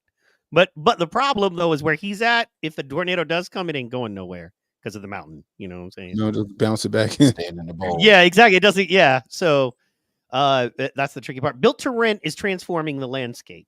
And this was last year. Yeah, this is April 25th. So exactly a year ago almost. As home prices escalated, the inventory shrank and families sought more living space. Communities of rental houses emerged as a growing option. Here's why they appeal and what you should know. Ew. Yeah, I have somebody doing that in Fort Worth right now. I know a guy. They build these they're duplexes, but they're really nice duplexes, right? Or, so it's two it's a 2-family dwelling and it looks like one house, and they both have garages, they both have fireplaces. They're 2-story, all of that goodness. However, they're renters. You're not going to buy one. So that's what you're talking about, running down the street with your cat. That was a joke. I was freestyling a joke. You look. You didn't get me for shit. This is why comedians go do comedian podcasts and why we get millions of viewers. Because y'all ain't fun. Okay, I'm kidding. Speaking of fun and having fun, Cannon, why haven't you asked me to be on your show yet? Man, I'm trying to start doing more interviews and stuff like that. I'm kidding. I told Pros, I'm gonna bust his balls if he comes. No, y'all definitely come on. Matter of fact, I should have brought you on Thursday. I don't I like doing my show on my own, but it's fun to spitball and bounce off of somebody, and then me and Jay had started doing it because Jay asked me to do a movie review on him, and me and Jay just had good chemistry, and me and Jay still got good chemistry. Jay's awesome. He's like, I think Jay's more level-headed than me. Sometimes I'll go off the deep end and Jay will stay calm, but yeah, but a matter of fact, I think I reached out the protocol Thursday. Yo, you trying to do the stream? Because I was like, I really don't feel like doing the stream by myself. But shoot, you can definitely come on. We can definitely spitball. It's cool. Just with me. throw my hat in the ring. So yeah, no problem. But I'm trying to do more interview stuff. Like I got it's a local radio legend here that's in the DMV area named I'm trying to buy some DoorDash for the kids. His name Chad Dukes. So he was he a OG triple OG when it comes to radio, the stuff that you see. Oh, what happened to me? Where I go? It says that you're here with audio only. We can hear you fine, just no video. Looks like your camera was unplugged. Oh Lord, hold on. That happened. How my camera get unplugged? Hold on. Remind me to ask him about the wire. Of course, I have to ask him about the wire. I'll be hearing the sound. This is crazy. My camera just did whatever it felt like doing. Oh Lord, do I need a new camera? Hold on, I'm gonna jump back in, y'all. All right. The jump out. The jump out. Okay, so first of all, let's address this while you're talking your good shit, eating your sausage and your burgers with the cows you grew down the street. Look, okay, first of all, okay, Fuego, you clearly have never been in a tornado or you wouldn't be coming at me like this. You'd have a little more respect, okay? Secondly, Fuego, okay, look, I'm always going to take care of my cat. Now, sometimes you got to run from a tornado. That is fair. Sometimes you got to run from a hurricane, a volcano. You know what I'm saying? a scary pack of methy white dudes, that want to eat your mama. Sometimes you got to run, dog. That doesn't mean you can't handle it. I know. I'm playing back with you, dog. Come on. You're giving me material. It's content. You know what I'm saying? So, yeah, content. Pro is tired, man. Pro ain't having none of us tonight. Chat. We hear you. We don't see you, Cannon.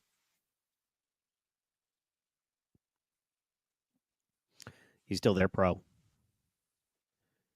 Pro, you there? Schooling. Yeah, I have me. You don't Yeah, have me? Yeah, I got you. There you are. There you are. Now you're back. But we are having a fun time with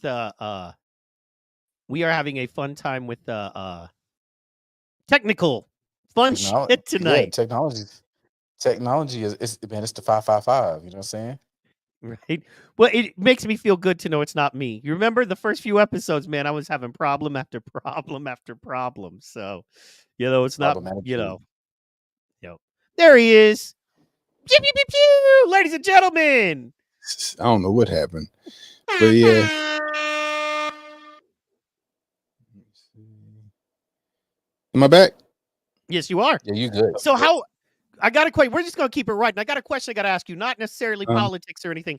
Okay, so me, as much as most people in the world feel like The Wire was one of the best TV shows ever in the history of television. How real was it? How legit was it? How real was it? How real was The Wire? Yeah. Very real. Very real. All of those stories that you saw on The Wire, they were all real stories. They just changed the names. Kind of like how SVU does it on the Law and Order. They just changed the names of people. Those stories were real stories. See, a lot of people don't understand that the Wire was 2 cops wrote that. 2 cops wrote The Wire. 2 detectives. So all of those stories are based off of cases they worked. So it was real. It was real. I grew up in that area. Like the first season. Mm-hmm. First season and the third season was based off of my the area that I grew up in. Hell yeah. Yeah. As a matter of fact, Reaction PR had came in town. And he was like, yo, take me around. So I took him around to the old neighborhood and everything, let him see what was going on. Like, yeah, this is that. But yeah, it was 1,000%. They were real stories. It was real stories. Man. That's exactly the answer we wanted to hear. So thank you. Because you hope, right? You hope. So yeah, no, it was. I don't think it was nothing fantastical about it. It was that was what happened. It's just they changed the names of people, and that still happens to this day. You still got kids, and we know that now that a lot of these kids they on perks and stuff like that now versus crack and heroin. But yeah, it's still a thing. It's still a thing. Is fentanyl messing with your people? I mean, are you seeing it there too? My aunt, her what is it? Her son-in-law, stepson. My aunt's stepson died from fentanyl overdose. From the fentanyl. Lord. Yeah. He you know how they lace the perks and stuff with the fentanyl, yo. Yeah, man. They laced the perk with fentanyl and took him out. In fact, yeah, man, shout out to me. I'll give myself a little credit. Didn't really mention it, didn't post it or nothing, but last week made 4 years with no alcohol or hard drugs. So yay me. You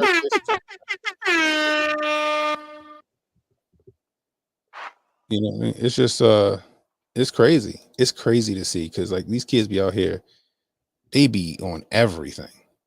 Yeah, that's why I'm glad, dude. Fent changed the game. Okay, from somebody who used to play in that sandbox, Fent, because I know somebody.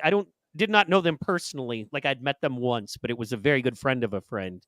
He thought he was getting perks or Vicodins.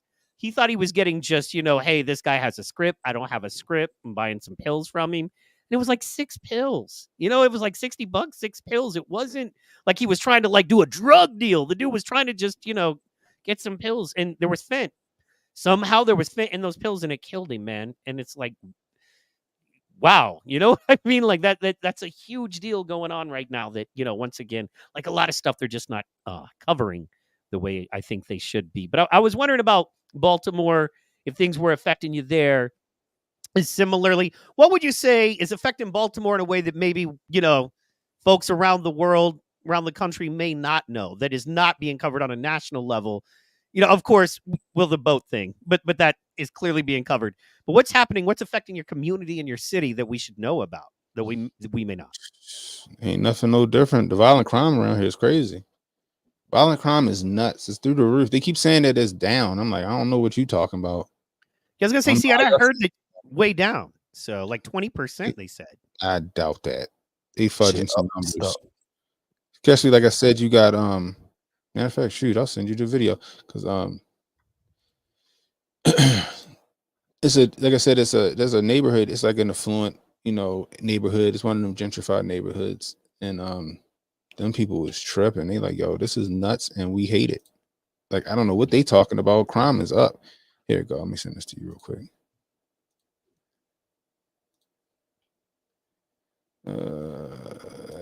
Shucks. Here we go. This is from local news. People in the neighborhood don't feel safe. And I don't blame them. Like I said, I stay strapped. Yeah, These absolutely. young boys don't got no respect. They don't got respect for the OGs or nothing like that. They just out there sitting on everything, and they gotta make a man of themselves and all this other stuff, and Okay, robberies and all that stuff. The mayor did not like it at all. Can I just ask you a question? Is that how y'all grow white girls in Baltimore? Because dang. Her name Mackenzie. Mackenzie, she be giving Mayor Scott the blues, yo. He hate answering her questions, yo. Man, I love me some Mackenzie. Man, she be doing it right. Look at the thick Missy. Most of these little news girls are all skinny and just, look all cracked out. Mackenzie Right. looked like she, enjoys a snack. You know what I'm saying? I could wrestle Hey, with Miss Mackenzie. Mackenzie. She probably went straight to the bar right after that, was chilling, woo girling it up. Yeah, everybody got a crush on Mackenzie. No hating again. Look at that little North Carolina blue, that sky blue dress matches my eyes, man. We make a good little unit. I'm kidding. Yeah, I'm kidding. All right, let's play. This is a Baltimore, for you who don't know. This is Canton. This is an area of Baltimore, Maryland. We've shown you the alarming numbers, and they're not ticking down. An unreleased crime report from the Baltimore Police Department showing overall crime in hundreds of Baltimore City's neighborhoods is up by nearly 80%. And while the numbers speak for themselves, today we're visiting one of the neighborhoods hit hardest by crime in 2023. 80%? Good Lord. That's a lot.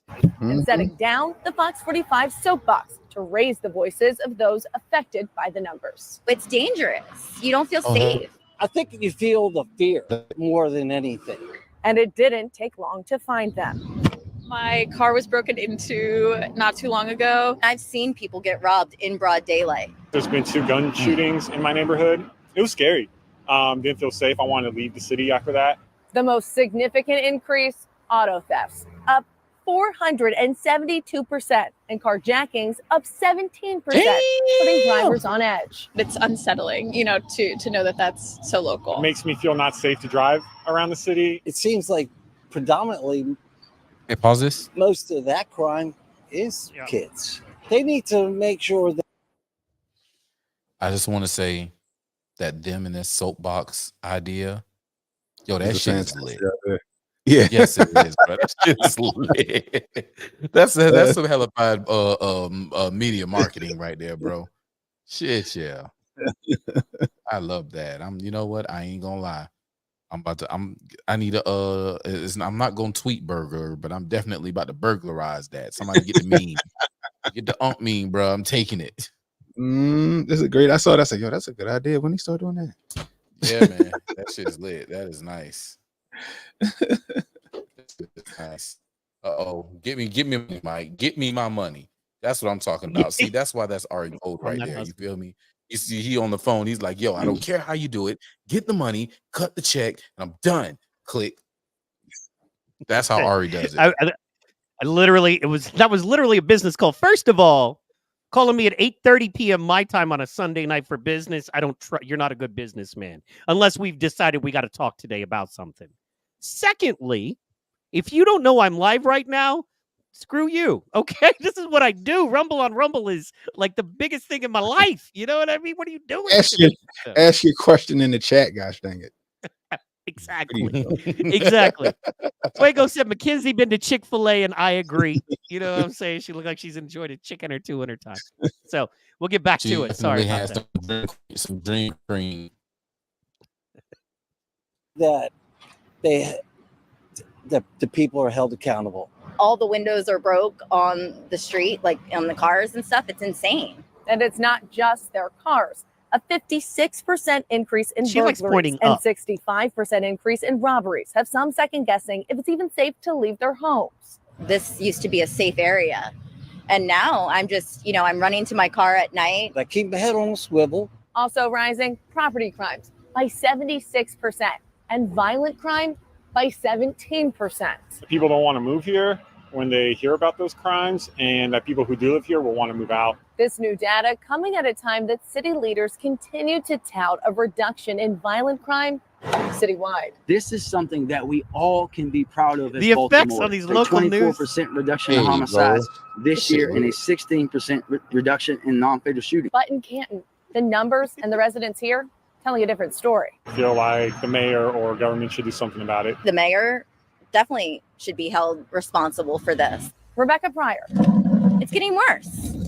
Fox 45 News. Wow. So here's the question. How easy is it? What are the gun?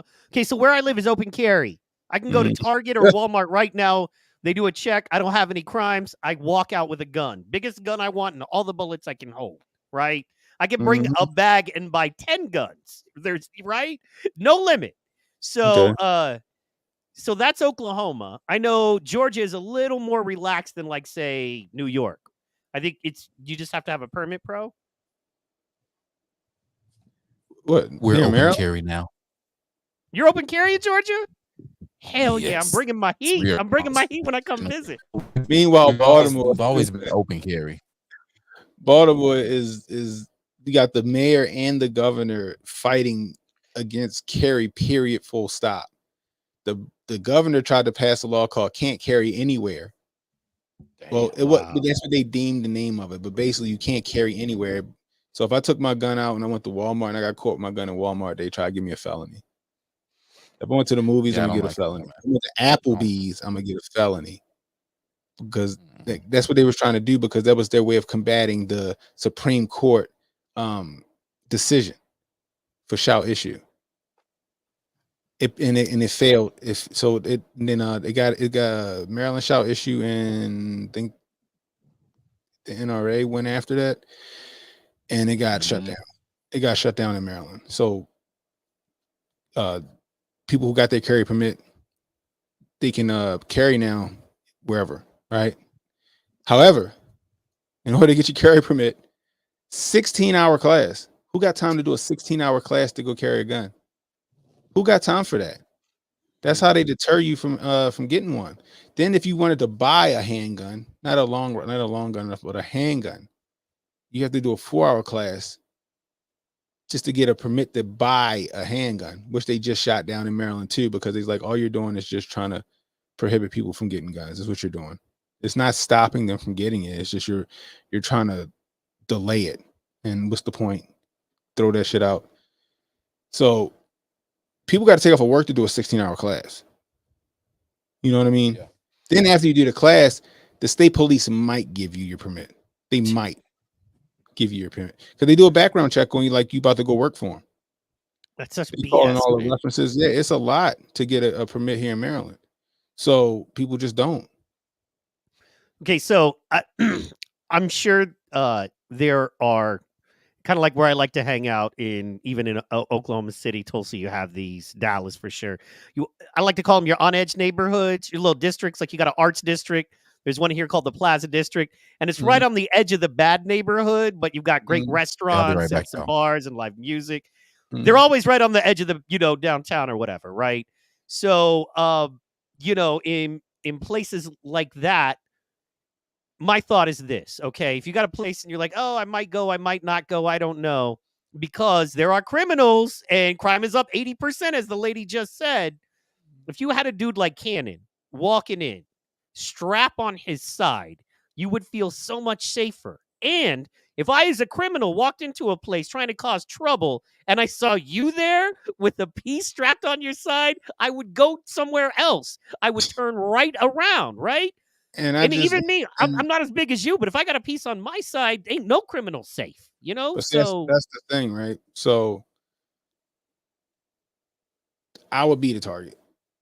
They try to take me out first. Thing about it is, I don't open carry. I'm concealed at all times. I don't want them to know I got anything on me here in Baltimore. These boys is bold, yo. They bold. they just try to take your gun. I forgot it gets that bad. They'll be like, Yeah, it oh, gets that just take bad. his gun. Yeah, they'll just shoot me and take my gun. Whew. I could just be walking down the street and they'll shoot me and try to take my gun. So I don't even open carry. I conceal.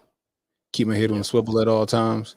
I don't even go out like that no more. I don't go to clubs. I don't go to bars and stuff like that. Like, you know, because I just don't feel like the problem. I don't feel like having to potentially, like, I'm like, I keep my head on a swivel. These boys in here acting a fool. Next thing you know, I got to answer the police while I took somebody's son's life. You know what I mean? Yep. Like, I don't got time for it. So I don't really do much anymore. Like, I go around sometimes and holler at some people, you know what I mean, or whatever. But like, as far as like going out, like, to like clubs and bars and stuff like that, nah. I don't feel like it. I don't feel like the problem. I don't feel like the hassle. You know what I mean? I completely understand. I kind of feel bad for my wife in that way, but it's, you know, I made my living for the better part of 20 years as a stand-up comedian and then an events promoter, right?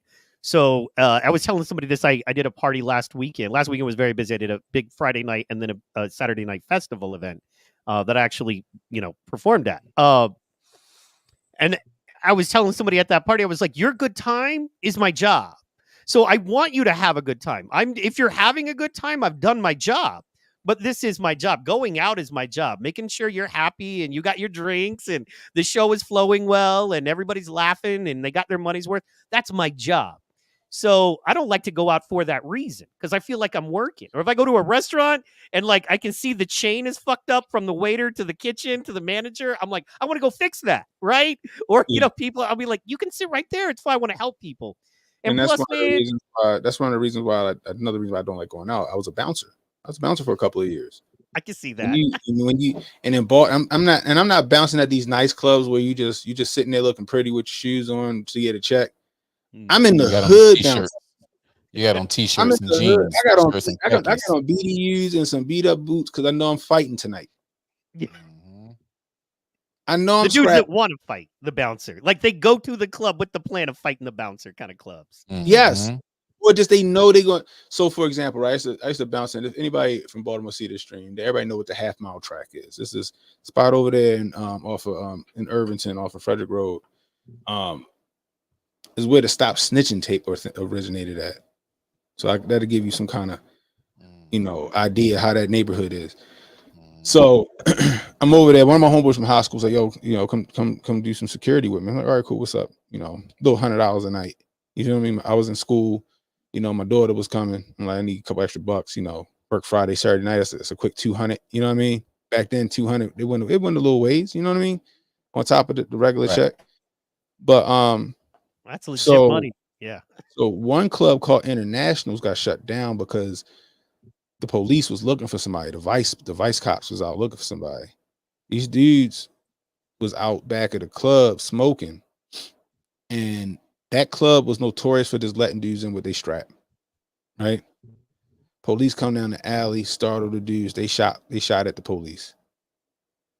Club shut down. So where you think that crowd going? They're going up the street to the half mile track. And in Baltimore, you could be beefing with somebody, a group of people could be beefing with another group of people 2 blocks over. It ain't like boroughs enough. I'm talking about two streets over, the 800 block beefing with the 1000 block. You know what I mean? It's dumb. So these dudes is coming up there and they bringing that BS with them. Yeah. Right. Now, luckily, I knew, like I said, I grew up like by Lexington Terrace, like I said, where you saw the Wire and stuff at. So I knew a lot of people. So people would see me and they dap me up and stuff. I had some respect because I wasn't a dickhead. You know what I mean? I showed them respect. If I had to, take them up out of there, I'm like, yo, come on, yo, chill. You know what I mean? And then, but it was cool the next week or whatever. But the international crowd come up there, then they see somebody they beefing with from another neighborhood. Next thing we scrapping. Yeah. I remember the last night I did security. Right. I got a good job. I was graduating and all that other stuff. The last night I'm doing security, I see a ton of people I know. I see people from elementary school. That's how I'm like, yo, I see all these people, right? So we in there, and it's a good night. So they would do parties. So the owner had these 2 little booths, right? You can rent them 2 booths out, 500. And 2 parties going on. Why the 2 parties that's going on? These people beefing with each other. Oh Lord. Bruh. So then the second party, so the first party and everything going good. We cool, we chilling. I'm in the corner. I'm chilling. I'm just because I would always stay in the back of the club in the corner so I could see what's up. Every now and again, they'll have me out front. So I'm in the back of the corner, I'm chilling. See the other party come in. One of the other man, 6'9", he like, yo, come here, yo. So I go over there. He's like, yo, it might be some problems. As soon as he say it might be some problems, here they go. Food flying everywhere, drinks all over the place. They scrapping, people rushing the door. They scrap. I'm like, oh my God. So we go in there. It's 3 of us. And it's probably like 100 people in here. Ooh. So I'm trying to pull people off each other. He pulling people off. He said, F it. He pulled, lie to you not. He pulled out a can of bear mace about the size of this magazine and just let it go. Right? That's one way to end the fight. That mace hit your boy. He had bear mace. Boom. You just see this orange spray just descend in the cloud coming down. I'm like, shit. Damn. So I get my shirt, I tie it around my head. I'm snatching people out the club. I'm throwing people out the club. As I'm throwing people out the club and he snatching people up, homeboy snatching people up. Here come the police in the front door. They spray their mace. It's just a macy room. I'm running in there. I'm snatching people by the tossing them out the club. Snatch people, tossing them out the club. I get outside because I'm holding my breath. I already know what it is, right? So like I was kind of jacked up, but I was all right, right? Because once my homeboy let it go, I just backed up because I'm like, nah, y'all ain't about to get me. But then when everybody's running out the club and the police came in and did it too, people was hurt. So I'm pulling people out the club, get the club cleared out. And that was that, and I was like, yo, I'm done. I'm not doing this no more. That night I pulled a gun off somebody. Like, I'm like, yo, I'm done with this. I'm done with this. And it just killed my whole, just going out and having fun because I can't. I'm always in go mode because I don't know what's gonna go down. Yeah.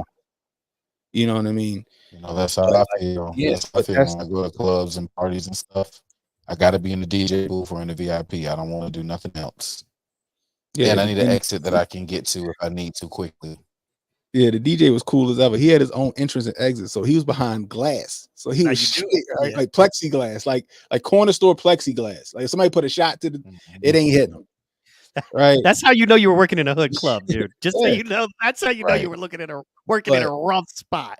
Yeah, but it was always like that. It was always fighting. And I just got tired of it. But at the same time, because I was a bouncer and I was always fighting every single Saturday and Friday night, I just don't go nowhere no more. Yeah.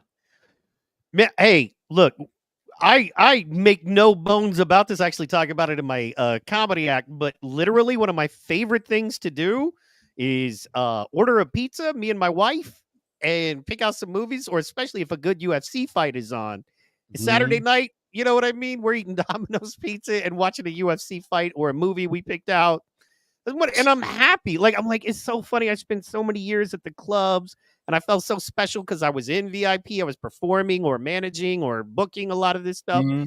And I was chasing happiness the whole time. And literally this happened last night. And I'm sitting there looking at my wife watching UFC, which, by the way, 301 was shockingly good. Shout out to my man, Anthony Lionheart Smith. Congratulations, my bro. He won. It was great. He won. He lost his last 3 and all that. And, he's got 57 fights. Man, Yeah, it was shockingly good. So, I know my but father. anyway, I was happy. I was like, I'm not trying to be nothing. I'm not. I'm not trying to, you know what I mean? I'm not trying to Yeah, do nothing I don't want to do.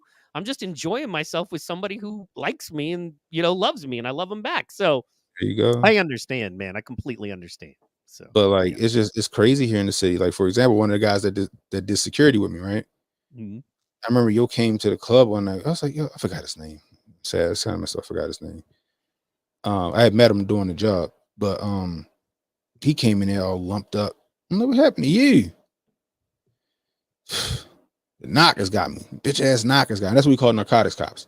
Ah, They grabbed him up, threw him in the back of the car, took him to an alley. Mm.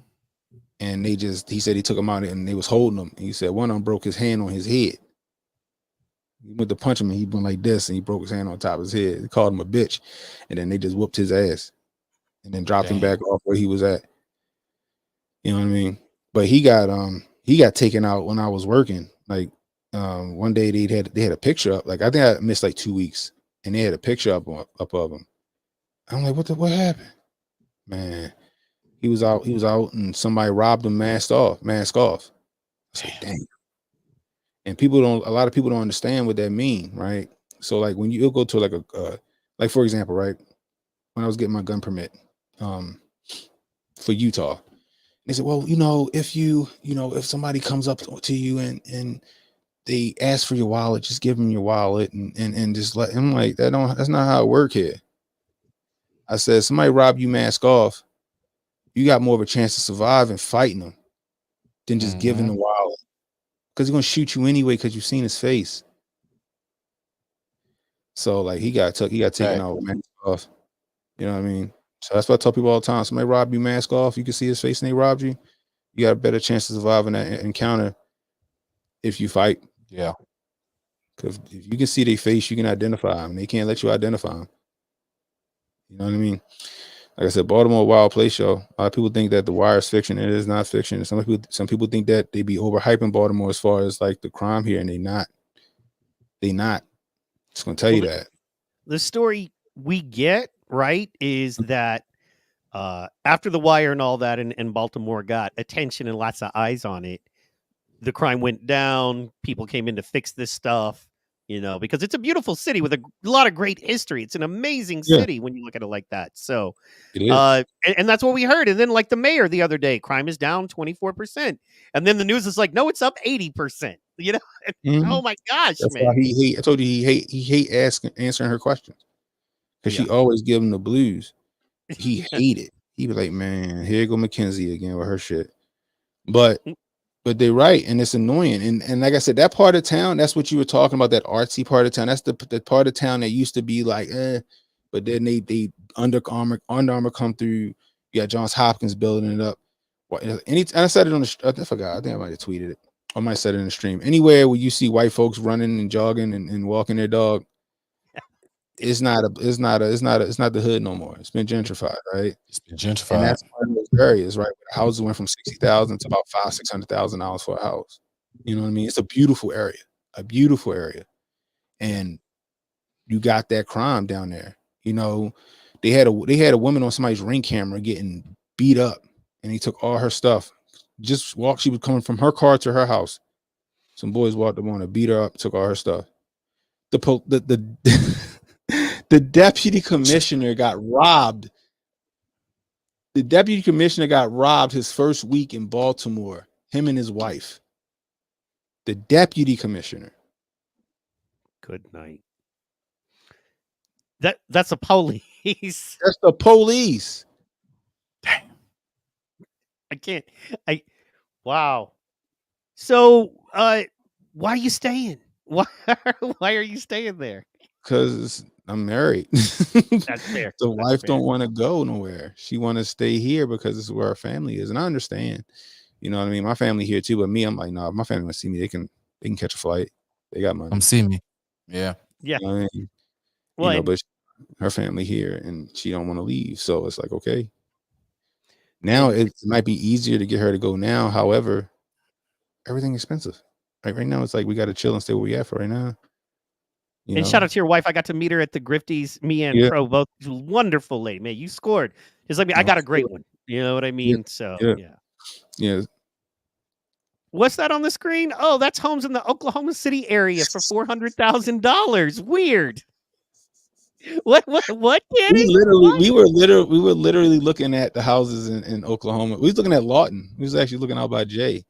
And then we looking at some of Oklahoma City. Cause she want to be close to like Tulsa if she did go. Because there's a church there that she likes. But so like we could, but the thing is, it's that Look interest at that house, rate. Cannon.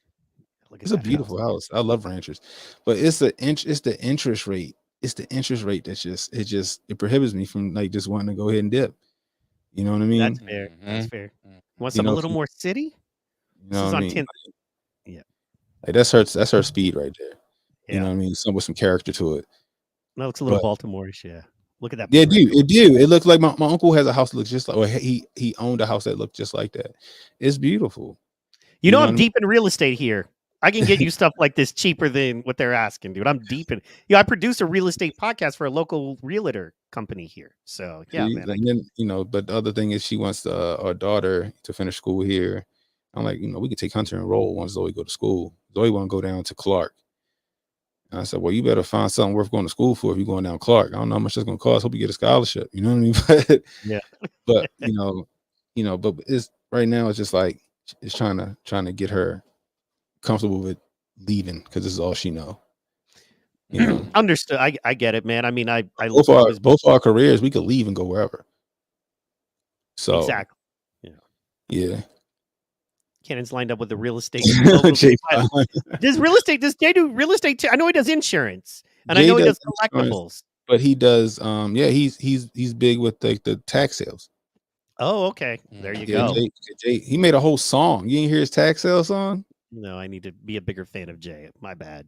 I can't wait. We're trying to connect. Well, we're trying to connect. What's funny is right before I realized he was in Lawton, I did a run of Lawton work in that area, Duncan, Lawton, they're towns next to each other. Okay. I did like 4 shows like the 2 months before. And now like the last few things I've been doing have all been like an hour north of me, which would be like 2.5 hours north of him. Okay. He's about an hour and a half south, west. He was telling me about the tax sales. I think we did almost a whole stream on him where he was talking about tax sales. And I was sitting there like, dang, I could buy like 2 houses because it'd be like 2 houses side by side. So I could buy both them houses for like $5,000 and then have a corridor built between the two and just have an east and a west wing house for like a fraction of what my house is worth. You know what I mean? I got a buddy he bought 5 acres, built his dream home for, I mean, now it appraises for 1.2, but he built it over time, had time to build it. It's beautiful, right? And that's on like an acre and a half is like, he's got a little pond and all of that stuff. But then 2 acres away, he's got a 4-plex that he rents out, right? Okay. It's $1,200 a month for each one. And it's, basically a 1-bedroom thing. And he rents them out to, transitional workers. So like a lot of oil field workers, a lot of farm workers. And, something like that, man, you could do that all day. Buy you a $300,000 home. Buy you a $100,000 lot, you turn it into a rental property, then you have that money and that property to borrow against for your overall assets on paper. Yeah, we won't get now. We're getting boring. Now we're sounding like some old men. I'm learning more about this stuff. I'm working on it. You know what I mean? But what we going to our move will probably be in the next like 2 years if we did decide to do something. But we might be going to Savannah. I'm tired of Maryland. Yeah. Come on down. I want to. Yeah, we could take over Savannah. That's not either. Yeah. That would be awesome. Speaking of Oklahoma or Savannah. Because I know we're getting out of here soon. So let me ask you a couple of Cannon questions that fans of yours that maybe a little newer fans of yours don't know. And that okay, so you're originally from Baltimore, Maryland. It's pretty safe to assume you're pretty strong conservative. You lean pretty far conservative in your beliefs and stuff like that. And you do a podcast. Like, how did that all come about? Were you raised conservative? Were you liberal and then kind of went that way? So that's the part. That's what I was getting to when before my camera went out. So no, I was Democrat, but the values was conservative. Just like my family was all Democrat. You hear it all the time, pro. Black people, they Democrats, but then all of their values are conservative, right? So I was a Democrat. I voted for Obama twice, and then 2016 coming around, and then I start really paying attention. I only voted for Obama because one, he was black, for two, that's just what everybody was doing. I would watch certain news like CNN and stuff like that, and that's when I started to see my kind of conservativeness come out. So when Freddie Gray happened, I'm like, get out of my face with this victimhood stuff. He ain't no victim. You know what I mean? But then I see everybody. I'm like, what is y'all out there marching for? The people in the hood, like, yo, nah, that nigga was he was in the streets and he just got. Charge it to the game. That's how the hood look at it. Charge it to the game. You know what you're doing. You get caught, you get caught. You gotta charge that to the game. And everybody's like, man, they ain't beat him up. Like, it was a lot. So anyway, so that's when I started kind of having these tinges of like conservatism or whatever you want to call it. Guns didn't come around to 2015. I wasn't afraid of them, but I was just always told that stay away from them, right? I would go to the gun range every now and again and rent a gun and shoot. But then Hillary started doing her whole, Russia thing. So I was like, all right, we need to learn how to hunt. And it was Killer Mike, yo. Killer Mike was in front of some town hall giving them the blues. Like, y'all know how to hunt, y'all know how to defend yourself. You ain't ready to revolt nothing. So I was like, so I told my dad, like, yo, we need to get some guns and stuff. And then he was like, all right, let's go. That day I went and bought my first AR-15, which is this one right here. Nice. All right. So then I started learning how to hunt and all that other good stuff. As far as the podcast, I always wanted to start voicing my opinions when I saw stupid shit. When I saw something dumb in the news, I knew it was stupid. I wanted to say something, but the job I had at the time, I was just like, I can't. So shout out to Chad Dukes. Like I said, it's this dude I'm about to have on the podcast. Chad Dukes, I've been listening to him since I was 19. He the OG, triple OG of like podcasting and stuff. But because like it was I forgot your name. The dude that did the Man Show or whatever it was. What was his name? Adam Carolla. Adam Carolla really started doing podcasts and stuff like that. But Chad Dukes and his show was called The Big O and Duke Show when I was 19. They were doing podcasts in like 2004. But his personality, this self-loathing personality, and he would use comedy as like movie references and different like quotables as comedy and stuff like that, self-loathing comedy. I kind of developed it off of listening to him, right? Because I ain't had no personality, y'all. I had no personality. I was just one of them jocks in high school that was a smart nerd and I was good at football. I was terrible at talking to people. But I would think things that'd be hilarious, but I would never say it out of my mouth. But then I started listening to Chad Dukes. I'm like, oh, okay, yeah. So then when I thought about doing this podcast one day, I was like, all right, so this is how it's going to go. So, so a lot of this stuff, like humor, because my humor was kind of the same as his humor, and I saw how he delivered it. So I started delivering my humor the same way he delivers his humor. You know what I mean? Because I'm like, dang, he thinking like I think, but I just won't say it. Right. He would say it, and he was like the master of like just radio, period, full stop. He got canceled though in like 2020, I think, or 2019 for something that was stupid. It was dumb. It wasn't even worth canceling him over. It just somebody heard something out of context and cried about it, and next thing you know, he lost his job. But he killing the game in podcasting, and they were always killing the game. Even though he had his terrestrial show, he had a podcast with his with another two co-hosts. They was killing it, and they had the blueprint for what we should be doing right now, which I should have took that and I didn't. But I'm about to start. They didn't have they. I think he just started using YouTube this year. He had his own RSS feed, his own website, and traffic. $9 a month, you get a free show, but then for $9 a month, you get the free show, and then you get a paid show right after the free show. Nice, dude. So here in Baltimore, we got the Center Theater. Right? I think it's the Center Theater. I forget what it's called. Anyway, it's in Towson. 200 person venue. They sold it out in a week. They did a live show. Sold it out in a week. Right? The Record Theater. That's what it is, the Record Theater. Then Virginia, DC has one. They sold that out in a week. Another 200-person venue, sold out in a week. And they would do these lives around the DMV, selling them out, no problem. They wasn't using YouTube. They wasn't using Twitter. They wasn't using none of that. They were just using word of mouth and their website. They had this cult following, and he still has this cult following. He charges $10 a month, and he killing it. Heck yeah. I'm like, I need to do that because we over here struggling on YouTube to say what we want to say and to get paid from them. And he just cut them out. He just cut the middleman out altogether. But now he's using YouTube. YouTube not even his primary. YouTube is just pushing them the traffic to chaddukes.com, chaddukeshow.com. So I'm gonna have him on the show and I want to pick his brain about it. You know what I mean? On how they came up with that formula. Because I think it's a fantastic formula that nobody's using. Well, and they've been doing this since 2004. Like, I remember before Twitter, I remember I was doing comedy promotions in Hawaii when Facebook popped, like when it first came out. And we did a podcast. I did one of the first. I was inspired by Joe Rogan, and this was before video. You know what I mean? Where you literally had to sit there, record it, and then upload it, and it took 4 hours to upload an hour. And so maybe, you know, if he started before the social media revolution, that was the only way to do it back then. You had to have a website. You had to upload it to your website. Then you had to tell people to go to that website, almost like CDs. You know, I have to tell you where to get my CDs. So. Yeah. And I mean, it helped that they was on the radio. You know what I mean at the time. Brilliant, yeah. But then they also had an app. You download the Big O and Dukes app. Nice. The RSS feeds were all downloaded to the app every week.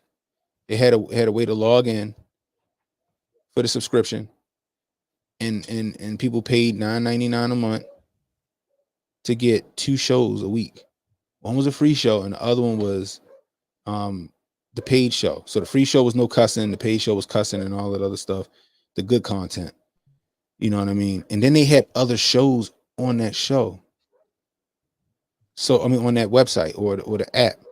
So like if Hotep Nation did it, it'd be Hotep's Been Told You, right?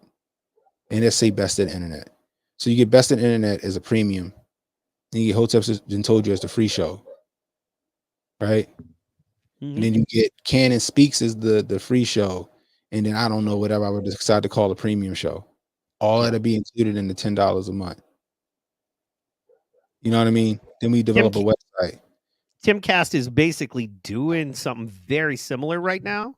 Yeah, you know, because I don't know if you ever watch his show, but the way he does it is he does a 2-hour show and then he promotes, if you like this, sign up now, you know, and you can stay with us for the next hour or two. And then I know Shane Cashman, shout out Shane Cashman, friend of the show, my close personal friend. It's a joke.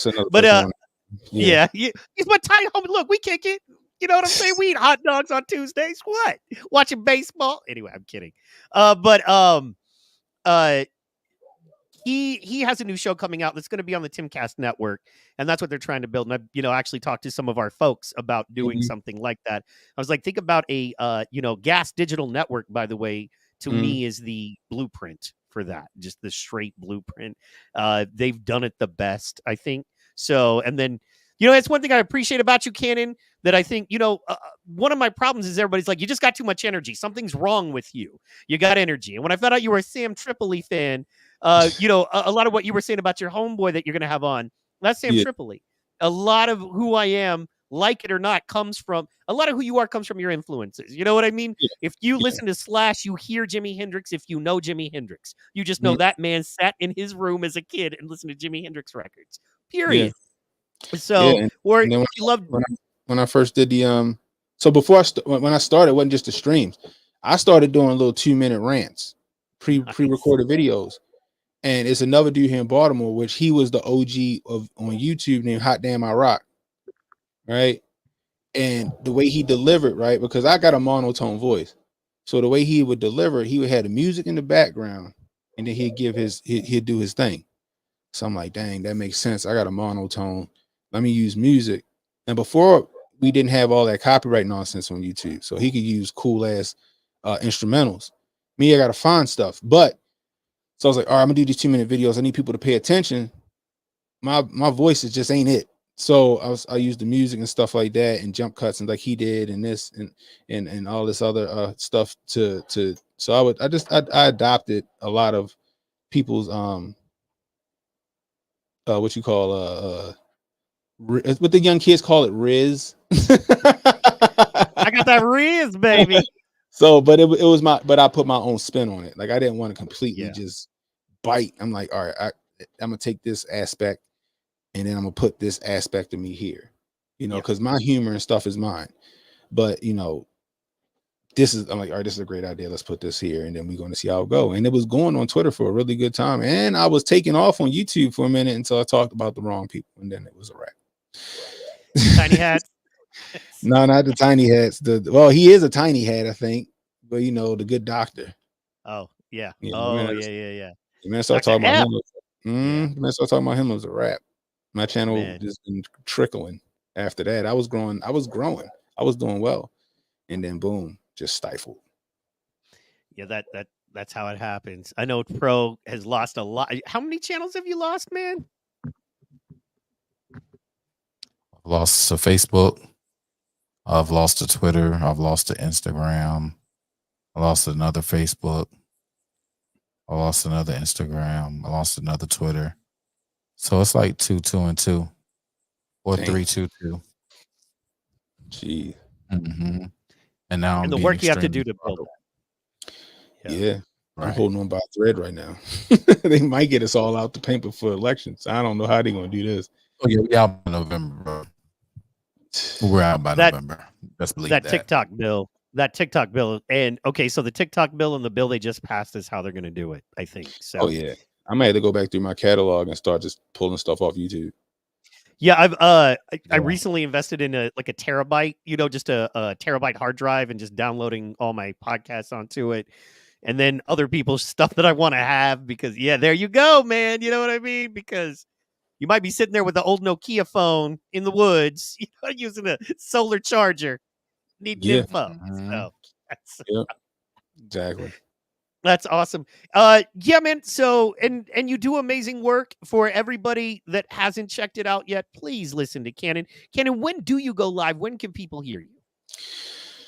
Well, I think I'm gonna go back to doing 10 o'clock Monday and Wednesdays at 10 o'clock, and then the Hotep's Been Told You after party on Thursdays. So I'm in toying with going back doing that, or just doing Monday at 10 o'clock, and then Hotep's Been Told You after party on Thursdays, and then going back to doing my 2-minute rants. That I'm trying to figure out what I'm going to do. But right now, guys, you can watch me Mondays at 10 o'clock. Mondays at 10 o'clock on the Canon Hotep YouTube channel, Canon Hotep Rumble channel, and X. So that's for certain Mondays. Wednesdays, Canon Speaks. Wednesdays might be hit or miss for right now. Got a lot of daddy duties happening right now, so Wednesdays might be a hit or miss. But Mondays, 10 o'clock, Hotep's Been I keep saying Hotep's Been Told You Rumble. Canon Hotep Rumble channel, Canon Hotep YouTube channel, X. And the Hotep's Been Told You after party on the Canon Hotep YouTube channel and Hotep TV on Rumble. There we go. I think and then finally, I'll ask you one last question. I'll let Pro, because I know you guys work together. I'll let Pro wrap with you there.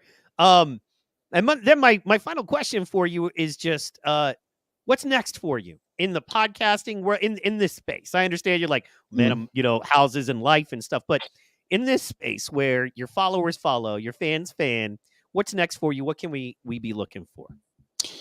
I think come the summertime, I'll start doing more 2A content. So you can expect a lot more 2A content, whether it be me reviewing some firearms or talking about some legislation that's going on that may affect us. I'm also trying to get into this prepper area or space. I do it now, but I just don't really talk about it that much.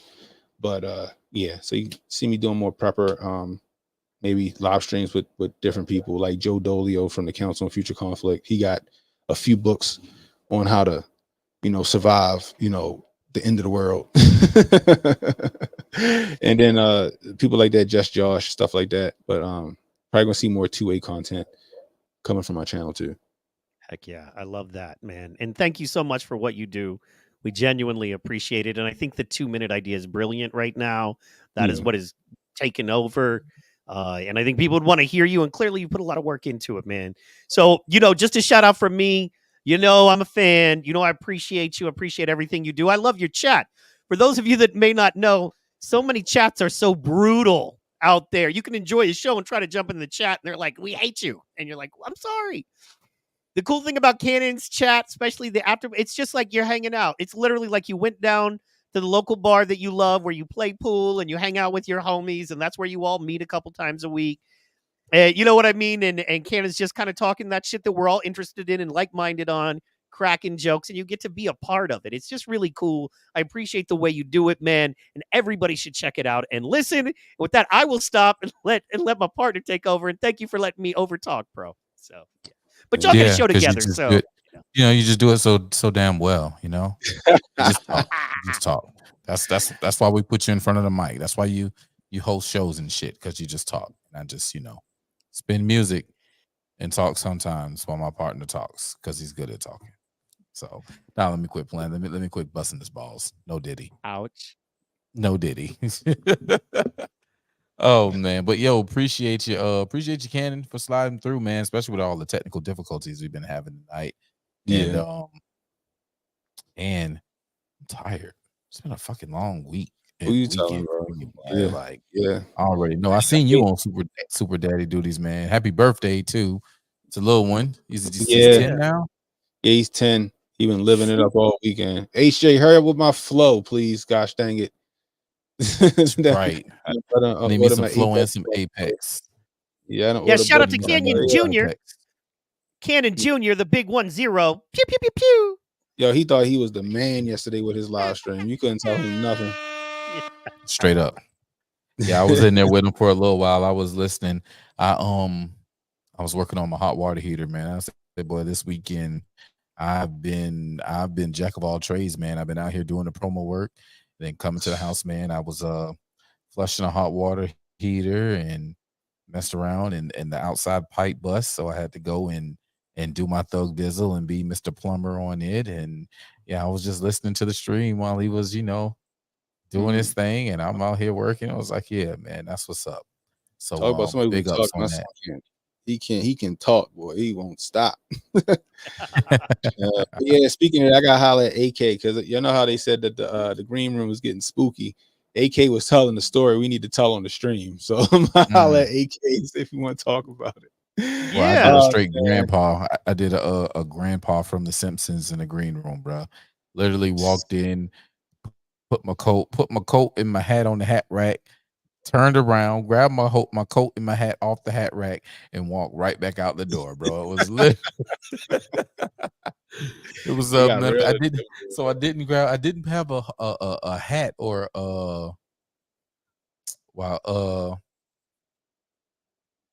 I didn't have a coat or a hat to hang up on the rack, but I did grab a chicken tender. No, not chicken tender. I didn't grab chicken tender. I grabbed pizza. I grabbed some pizza and a wing off the plate and walked out, because that was some good food. It got so supernatural. My wife walked out. She said, "No, I can't do this." Unc came in there for like maybe a hot minute, and then he dipped right back out like, "Y'all, nah." And then Nash was like, "Yo, it got real supernatural in that room." I was okay. It was like at first, it's like everybody was talking about their escapades of buying their first piece of pussy, and I was like, oh, okay, that part. This is interesting. And then it just was like, it was like, oh, okay. Will left, bro. Yeah, bro. I want to know which one you're talking about, because there was so much going on. I want to know which story. Other than there this. was some. I don't know. I've already said too much. It was some UFO talks, extra. Oh yeah, demon exercising. It was a lot going on. Well, Sam Tripoli was back there. So I mean, what do you expect? Also, it's funny. Sam wasn't the one that was giving out the most spooky shit. Sam was listening. Sam was like, "What? Holy wait, you was what?" Who you dropped the name, dog? Who was talking? AK. Oh, AK was talking the good shit. Oh, yeah. My bad. I didn't realize. My bad. AK, boy, I'm gonna get him on the street. AK got to tell the story. He got. That's funny. Both of y'all have been on a Sam Tripoli podcast now, and I haven't. AK was on there. No. You and Pro was on a. That's right. You were on. I gotta go. Yeah, on a live stream with him. So that's awesome. But I'm like, okay, I love that because I have Sam Tripoli energy. And if you hang out, as you guys met him in person, he has huge energy. And if Yeah. you didn't understand who he was and didn't watch him for years, if you just met him, you'd be like, he's a crackhead. But he's not. He's just entertaining and has a lot of energy when he's live because he feels it. In the same Yeah. way, you guys fuck with me. Thank you for that. I appreciate it. So, yeah. Absolutely, absolutely. Yeah. So but yeah, man, Cannon, I don't know, maybe this week I can get on, man. My daddy duty times are about as bad as yours right now. I can But believe yeah, it. just shoot me a text, man, and if I'm available, if I'm near the studio, I'm in. If not, That's what's I'm up. listening. I'm in the chat. But I'm That's always what's up. Yeah. I'm always down to kick some ass, man. I gotta get you on Friday night flights. We gotta talk some trash on there too. Also, his gotta talk boy, his some partner, big trash. No, yeah, I'm definitely gonna have you on, Mike. Because he like I didn't said, mention it, but his partner might be available. You can always text him. So, thanks for putting me over, bro. My partner already done said, he already done at the beginning of the show. He was like, hey. And it was like, My hey. shit. And it You was know how like, I do. hey. Yeah, I know. You round here. Listen, man, bro. You round here ball busting, bro. You round here. Fair. Stop busting balls. Balls. And I got to take you Balls. into more comedy green rooms whenever we hang out, wherever town we're in. If I know it, I'll make a call or two because I want y'all to enjoy the backstage conversations in comedy green rooms because they're not all that far off. That was actually a normal backstage green room conversation for a comedy club. So, yeah, man. that was interesting. Everybody was there. Oh man, that was funny. This was fun. Thank you so much, Cannon. I appreciate you guys. Definitely. Absolutely, appreciate you man. guys. Next one, we'll have more spunk. I'll be in the studio. It'll be more out. It won't be naked wall behind me either. This is weird, not having my flags behind me. I got to fix that. Yeah. But yeah, man, it's gonna get back right, man. I'm gonna get my background like I want my background. I'll have my flags, and I don't know. I'm thinking about doing something with guns because I love my pew pews. I'm sitting here looking at them now, like I got to clean my EDC. I haven't cleaned my everyday carry, and I don't know. I'm Too still long trying to for my figure out liking. YouTube. Put it that way. Let me not jinx myself. Never mind. Not even going to say that. Yeah, out loud. don't even say it. Don't even say it. Don't even say it. You've made it this far. Don't say it. Don't even. Because we know. All right, guys. So it's important that everybody know you want to look for Cannon tomorrow night. Cannon Speaks, YouTube. Definitely Rumble. I encourage everybody to go to Rumble if you can. Download the app. Worth it. Also, if you support Cannon, he actually gets more per dollar that you donate to Cannon via Rumble than he would on YouTube. That so is true.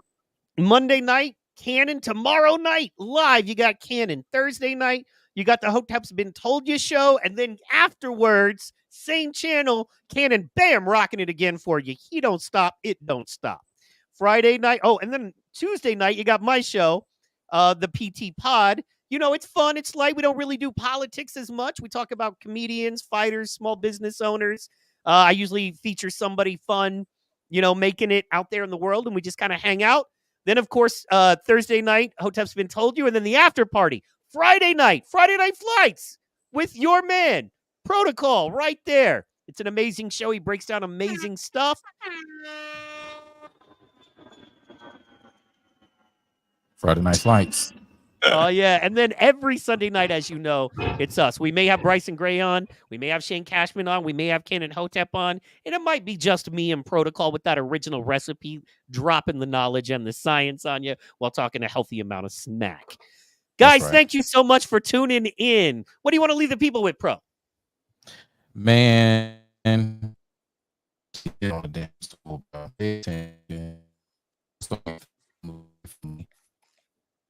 We're going to get you some Starlink, bro.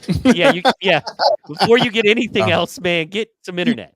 Oh, no. I mean, I'm going to get my fucking, bro. I don't even want to talk to you about the day, all right? We're going to get you that Starlink. I waited for Cannon to say it Roger first. Troutman, you started sound like Roger Troutman for a minute. I started hearing computer love. California love. Love. Look at my man's. Look at my man's in the building. Rudy in the building. Look at my man's in the building. Pew, pew, pew, pew. Rudy, we about to head out. And yes, Rudy, you know you can call me anytime. But yeah, if you want to go Tuesday, I'm down. Let's go. We down. So Rudy's going to be my guest Tuesday, man. We're going to be digging into a little bit of Rudy's history, who he is, how he got to where he is. He's got great stories. You know what I'm saying? So Protocol got that Geechee internet. Nah, bro. I got that hot spot because Xfinity playing with a real one. Ooh. I can't do Xfinity. We'll go get them.